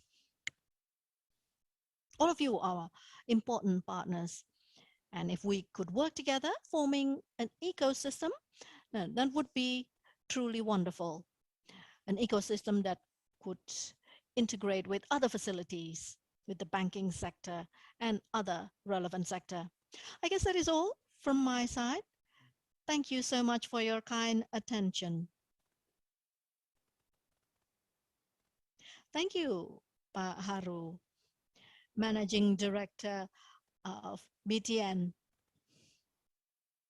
You mentioned earlier that the impact from the stimulus program from the government help with the stability of the sector, and there is still a positive growth, but this 0% down payment, it would be wise to have certain mitigation because there are non-performing loan that could happen.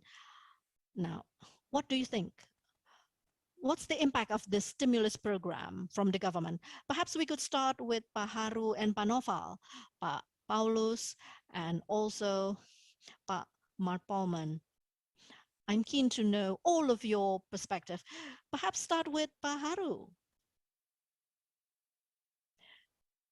Well, from my last slide concerning support in the housing sector, we could do that from demand side and supply side. So if we give low down payment and we have the subsidy from the government that helped us with the down payment, but you're right, we must have risk management in place.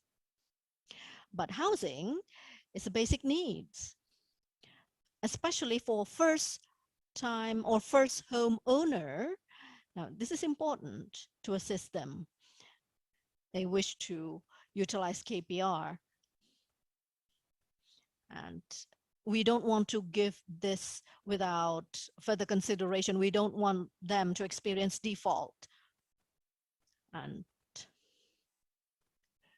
then their name would be included in the slit, in the list that could track the credit record of a particular person. Now, once you're in this list, then it would be difficult for you to ask for a loan. Here, there are requirements to have credit, and we in BTN, we have certain assessment that could prevent this from happening. And for the subsidy KPR, even though it has 1% or even lower than 1% interest rate, it's good, but we have to be careful regarding the consequences. All right, thank you. And now I would like to invite Pak Toto for your comments, sir.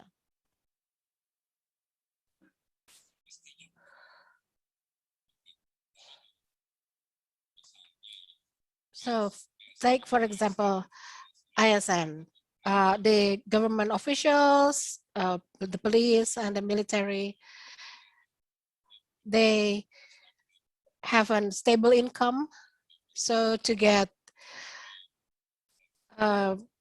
zero down payment housing, I think banking should be able to accommodate them, because they can have their payroll paid with BTN. That's our proposal, although it all depends on the banking sector. What about Pak Noval? Do you have any response to this? For us, if it would improve market, because I agree with Pak Toto. For the military and the police, I think they constitute quite a significant market. Pak Haru also talked with the army and discovered that they constitute a lucrative market, even though the profit is not sizable, but the size of the market is pretty significant. Because I've talked with Pak Noval Asyad as director of PTPP TBK. A lot of your projects are high-rise buildings, like malls, office buildings, but with the PPKM, we have some restrictions. Do you see any significant impact of PPKM to this? Of course, there is, especially during the pandemic.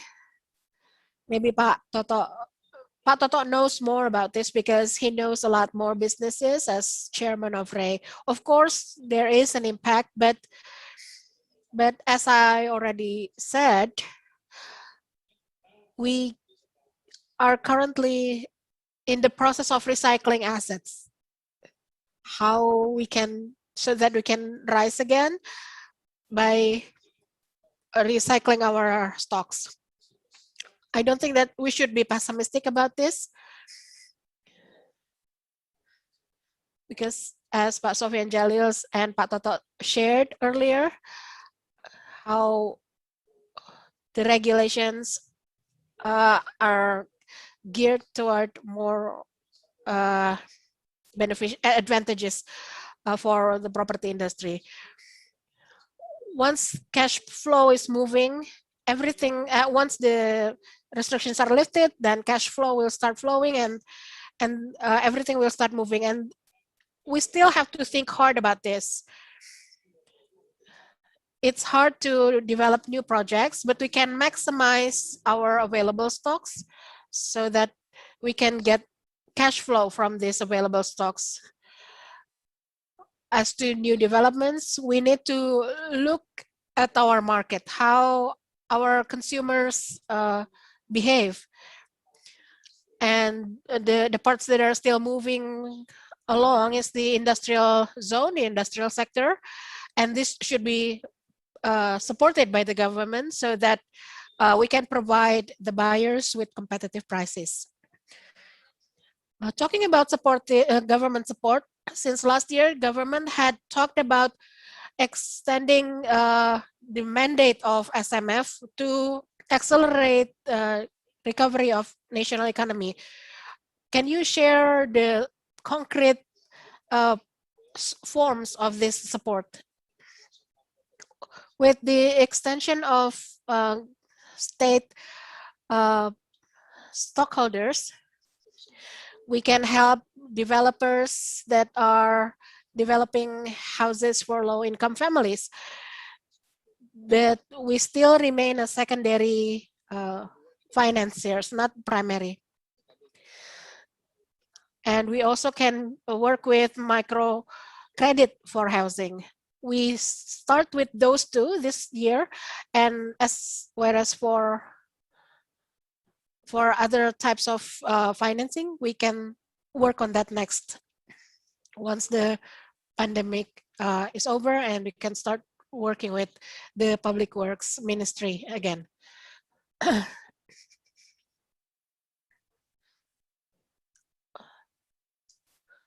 Another problem that we see with the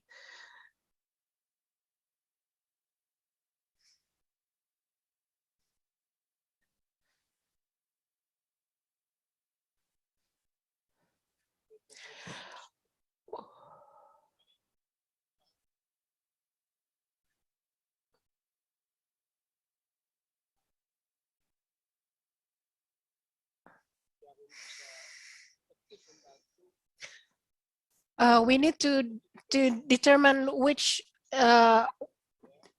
developer can benefit more from our assistance or not. We need to sit together.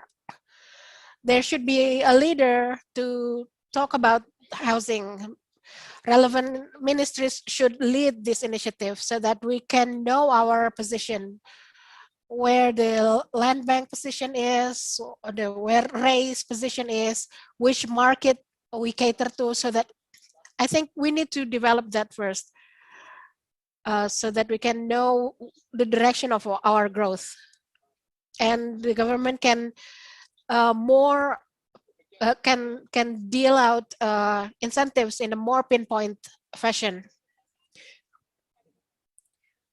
Pak Toto, how is the communication with relevant institution, especially since the World Bank said that investment in Indonesia is very expensive, especially in terms of land use.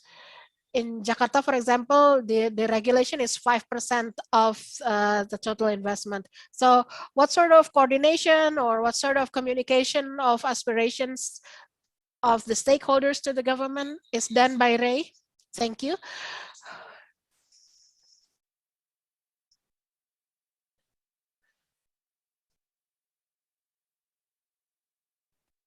We often engage in discussion, but there's one thing I would like to inform you, that not all state-owned enterprise have to experience a profit, because there are times where state-owned enterprise must prioritize in serving the public, serving the people first. For example, SMF have a long-term cooperation, and if they could give a low interest rate and the margin from BTN is not that big, they could minimize the profit margin, that would be good. And therefore, many people will be interested in KPR, and the bureaucracy would be simpler, less complicated.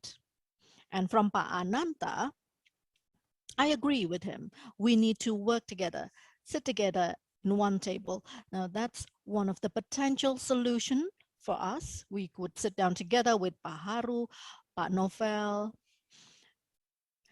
as one of the biggest property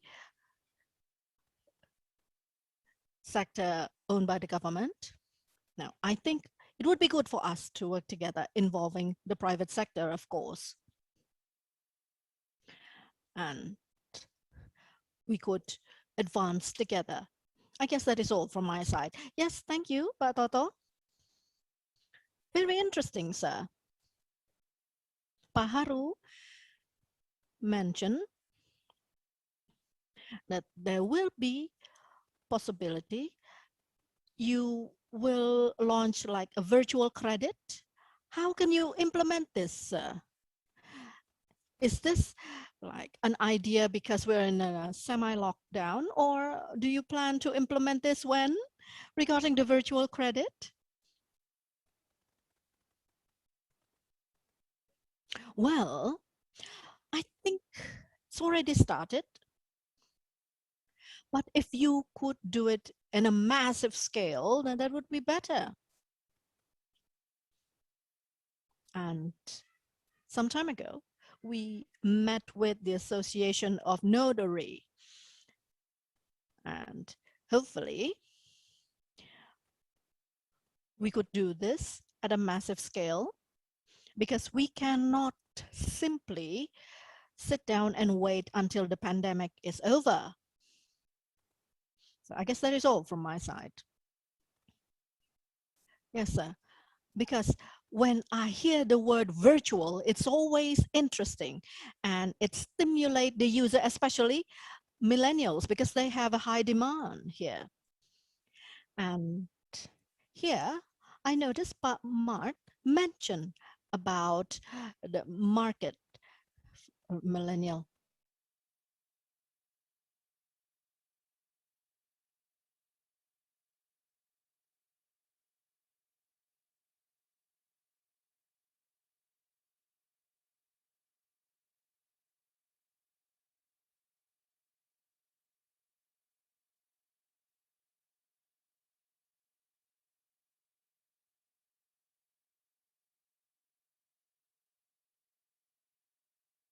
the difficulties that first-time home buyers meet, a lot of the Bapak di sini also have discussed before. I think we see that the difficulties are mostly to get financing to be able to afford their dream home.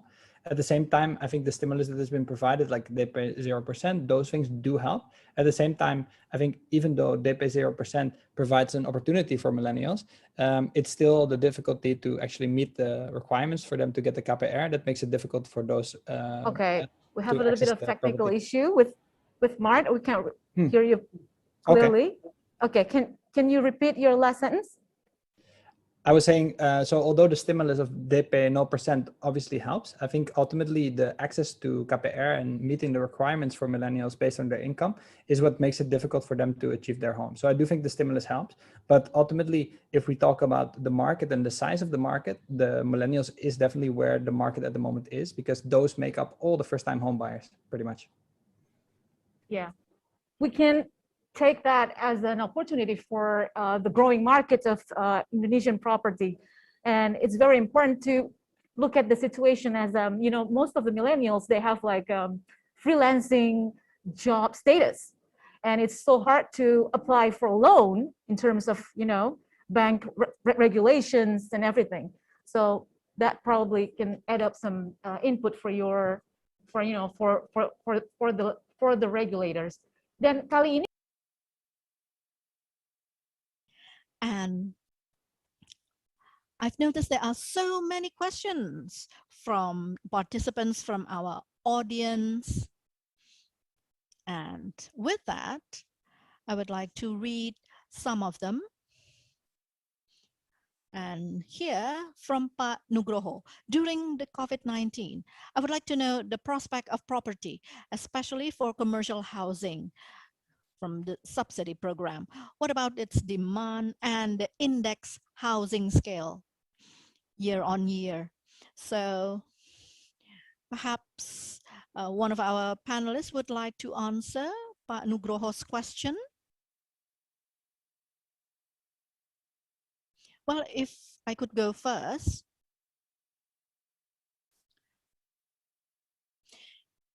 So when there is a housing transaction, there's usually driven by two factors, supply and demand. And both elements need to work together.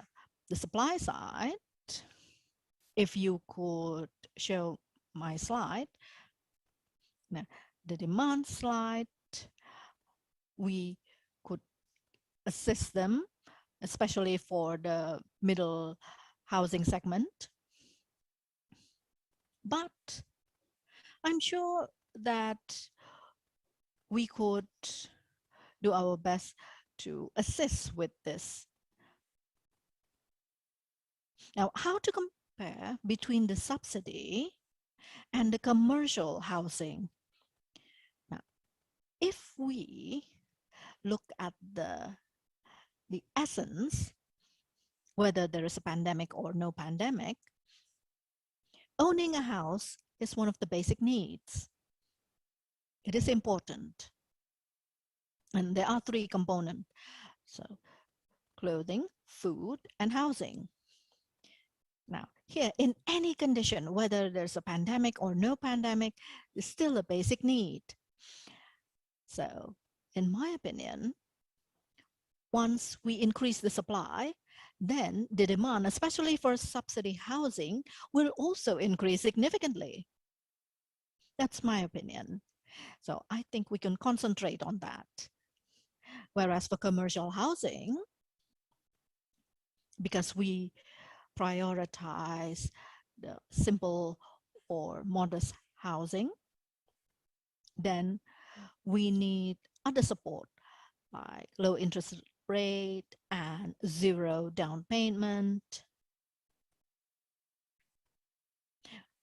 That's for subsidy housing. Whereas for non-subsidy, we could focus on different areas. Now, we could also collaborate with BPJS or the Universal Health Coverage.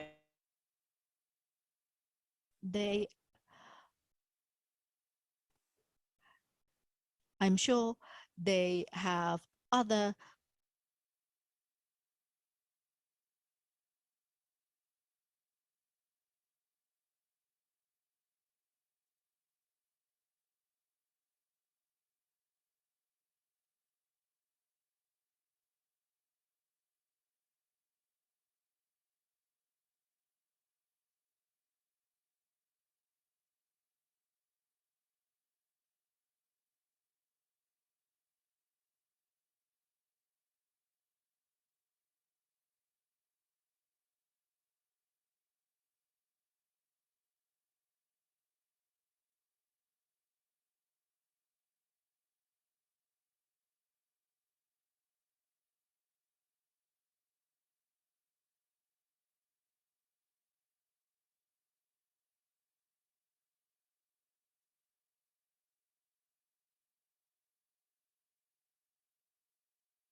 How do you convince investment to put down the capital? Maybe this can be answered by Mark Pullman in this case, because we're talking about investment estate platforms. So what potential does Indonesia offer both domestic and foreign investors, and which cities or provinces in Indonesia offer the biggest potential?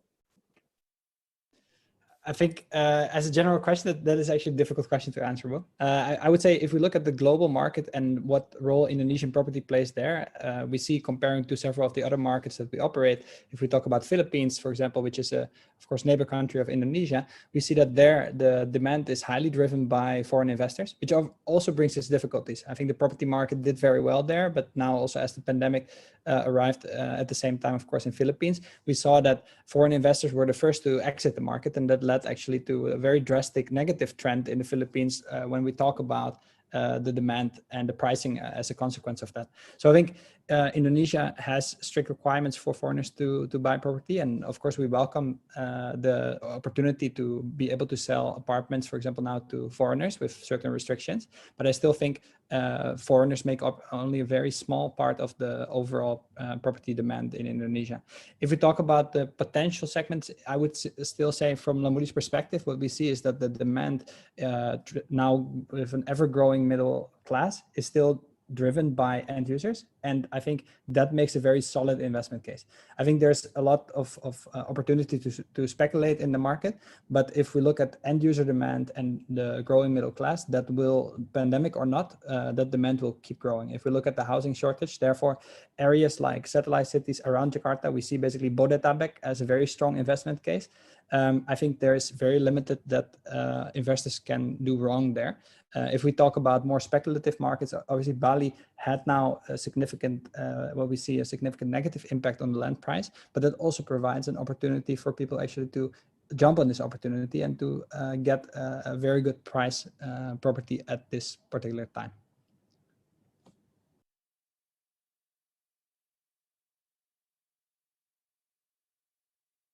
Baik, ini ada satu.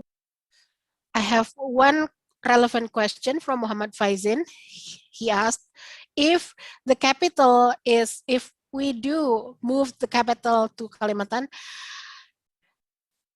and most of property businesses are based in Java, will there be a shift in trends, or I don't know, maybe Pak Noval can comment on this as President Director of PTPP. Maybe you have something to say about this question? When we're talking about this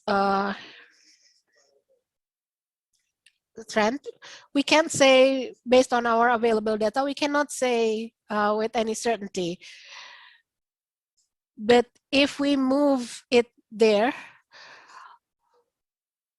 then if the capital is moved, then the property will move as well. The concept is because the government officials will move there, and the center of the government will move there as well, and then the property business, the property industry in the area will start to stir, and the property businesses will look into it from the business side of it. If the plan to move the capital moves forward, then of course the property will follow this decision. Is there any more comment on this?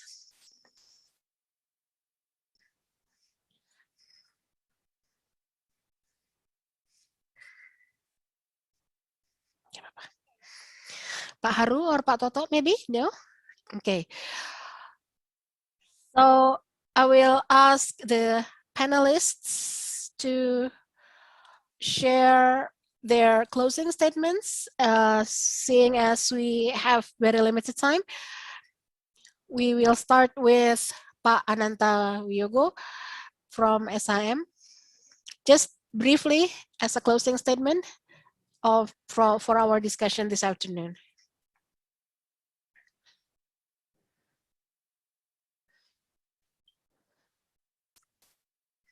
Can you unmute yourself? Okay. For our closing statement, we need to remain optimistic that once the pandemic is over, we will take off very rapidly. Pak Novel had already said and had shared his enthusiasm from BTN. Pak Toto had also spoken likewise. And with the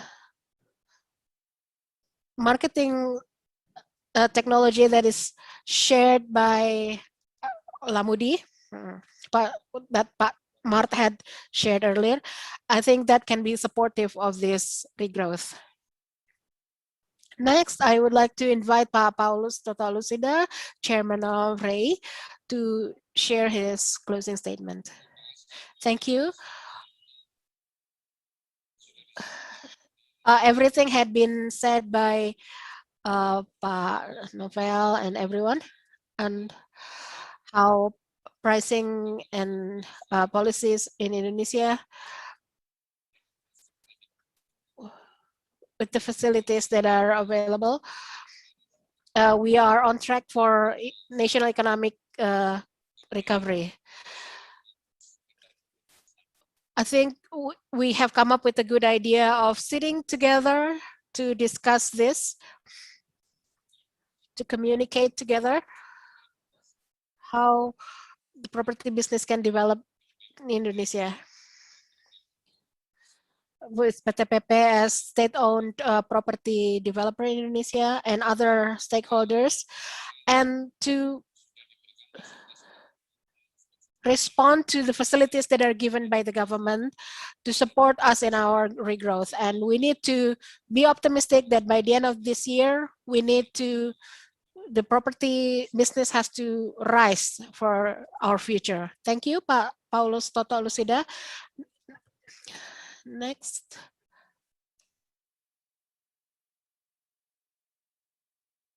Facing tremendous short-term challenges now, especially also due to PPKM that we are all facing for the next few weeks, hopefully not longer.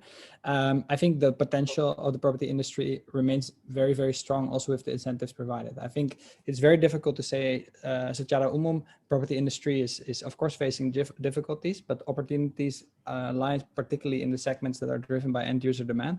And at the same time, I think this pandemic has achieved a tremendous shift in the customer's behavior, because people that have never experienced anything digital before have now been forced to use digital. There's no other way to look for property than to look online. And I think that also will stay a long-term trend where more and more still agents, property developers, banks, and consumers will use that digital spectrum to basically find their dream home. So I think that in the long term still provides a lot of opportunity. Thank you, Budaya.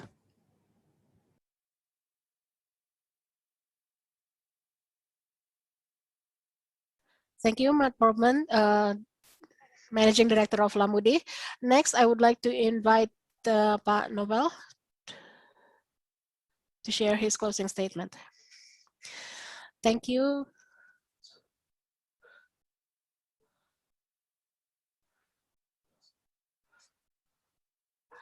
Despite all the challenges, I'm sure there is a very big opportunity coming up ahead. We need to be more innovative. We need to improve our technological capability. We need to do something different. We need to differentiate because of the pandemic. We need to remain strong and remain optimistic that property business in Indonesia, I still believe that the market is very sizable. We just need to know how to deal with the challenges that we're facing now to develop property business in Indonesia. Thank you. Thank you, Pak Nobel Arsyad. And last, I would like to ask Pak Harukusmo Hargyo, the CEO of Bank Tabungan Negara, to give his closing statement. Apart from optimism from all of us, the government had provided us with a lot of facilities that will drive supply and make it easier and make it easier for the bank to provide credit.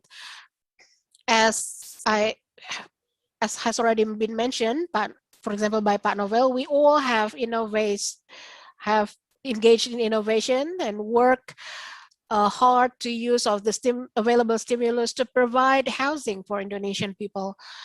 So by collaborating, and then if we can continue communicating together, we can deliver the right amount of quality and quantity of housing for the people of Indonesia. I hope we will continue to enjoy your support in conducting this mandate for the Indonesian people, so that the gap or the backlog of housing will gradually be narrowed, so that eventually Indonesians will enjoy good quality housing.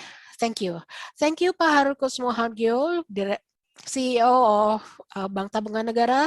Thank you all for your time and your presentation, and especially for your spirit, your enthusiasm to talk with us today.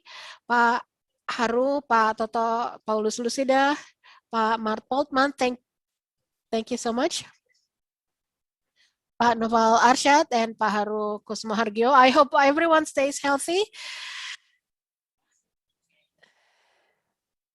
And that's it for our session. And next, I am going to announce winners of the door prize. There will be 9 winners.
Putar, kita undi.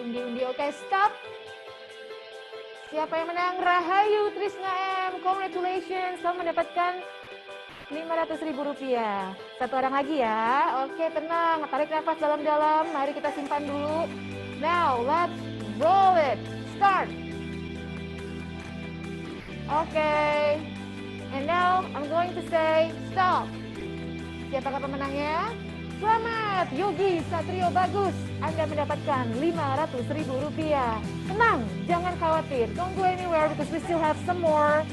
Ada Mi Smart Watch Lite untuk berapa orang pemenang nih? 1 orang pemenang kayaknya. Mari kita undi ya. Oke, start. Putar, berdoa. Tarik nafas, kita stop. Sekarang juga, siapakah yang menang? Ada Vanda Ninoy. Congratulations. Oke, satu lagi kita punya hadiah buat Anda sekalian, yaitu headphone Big Boom Nitro untuk 1 orang pemenang saja. Kita mulai undi ya. Start. Let's roll. Okay. And now stop. Selamat Balkis Nuha Sabita. Kamu berhak mendapatkan tadi adalah headphone. Baik. Saking banyaknya hadiah saya sampai lupa, tapi jangan lupa ya untuk klaim hadiahnya. Bagi peserta yang mendapatkan door prize, harap nanti di akhir acara bisa langsung menghubungi kami melalui WhatsApp ke 0838 707 26000. Nolnya 3 kali. Oke, sekali lagi 0838 707 26000. Oke, terima kasih banyak untuk para speakers, Bapak sekalian, para petinggi-petinggi yang mana kami banggakan. Semoga terus berkarya di tanah air, memberikan banyak impact bagi industri properti di Indonesia dan juga para peserta yang sudah berpartisipasi. Semoga para investor dan instansi terkait di area industri properti dapat menjadi mitra strategis pemerintah demi tercapainya iklim yang sangat baik bagi industri properti di tanah air, apalagi didorong oleh sentimen positif seperti datangnya vaksin COVID-19 yang akan menjadi pemicu pertumbuhan ekonomi di tahun ini dan seterusnya. Demikianlah seluruh rangkaian acara kita hari ini. Sampai jumpa esok hari dengan tema dan topik pembahasan yang tidak kalah menariknya. Dan akan ada pembicara, diantaranya Bahlil Lahadalia, Menteri Investasi, Kepala BKPM Republik Indonesia. Ada Sandiaga Salahuddin Uno, selaku Menteri Pariwisata dan Ekonomi Kreatif Republik Indonesia. Budi Gunadi Sadikin, Menteri Kesehatan Republik Indonesia, serta Republik Indonesia. Tidak lupa juga ada Bapak Husen sebagai Kepala Eksekutif Pengawas Pasar Modal Otoritas Jasa Keuangan atau OJK. Terima kasih kepada seluruh narasumber, sekali lagi seluruh peserta yang telah bergabung dalam acara. Thank you to all speakers, all panelists in our Investor Daily Summit year 2021. And thank you to all of our sponsors, Herba Mono Mustika Ratu, Negara Indonesia BNI. I'm there together with the crew. See you soon and thank you so much for your kind attention.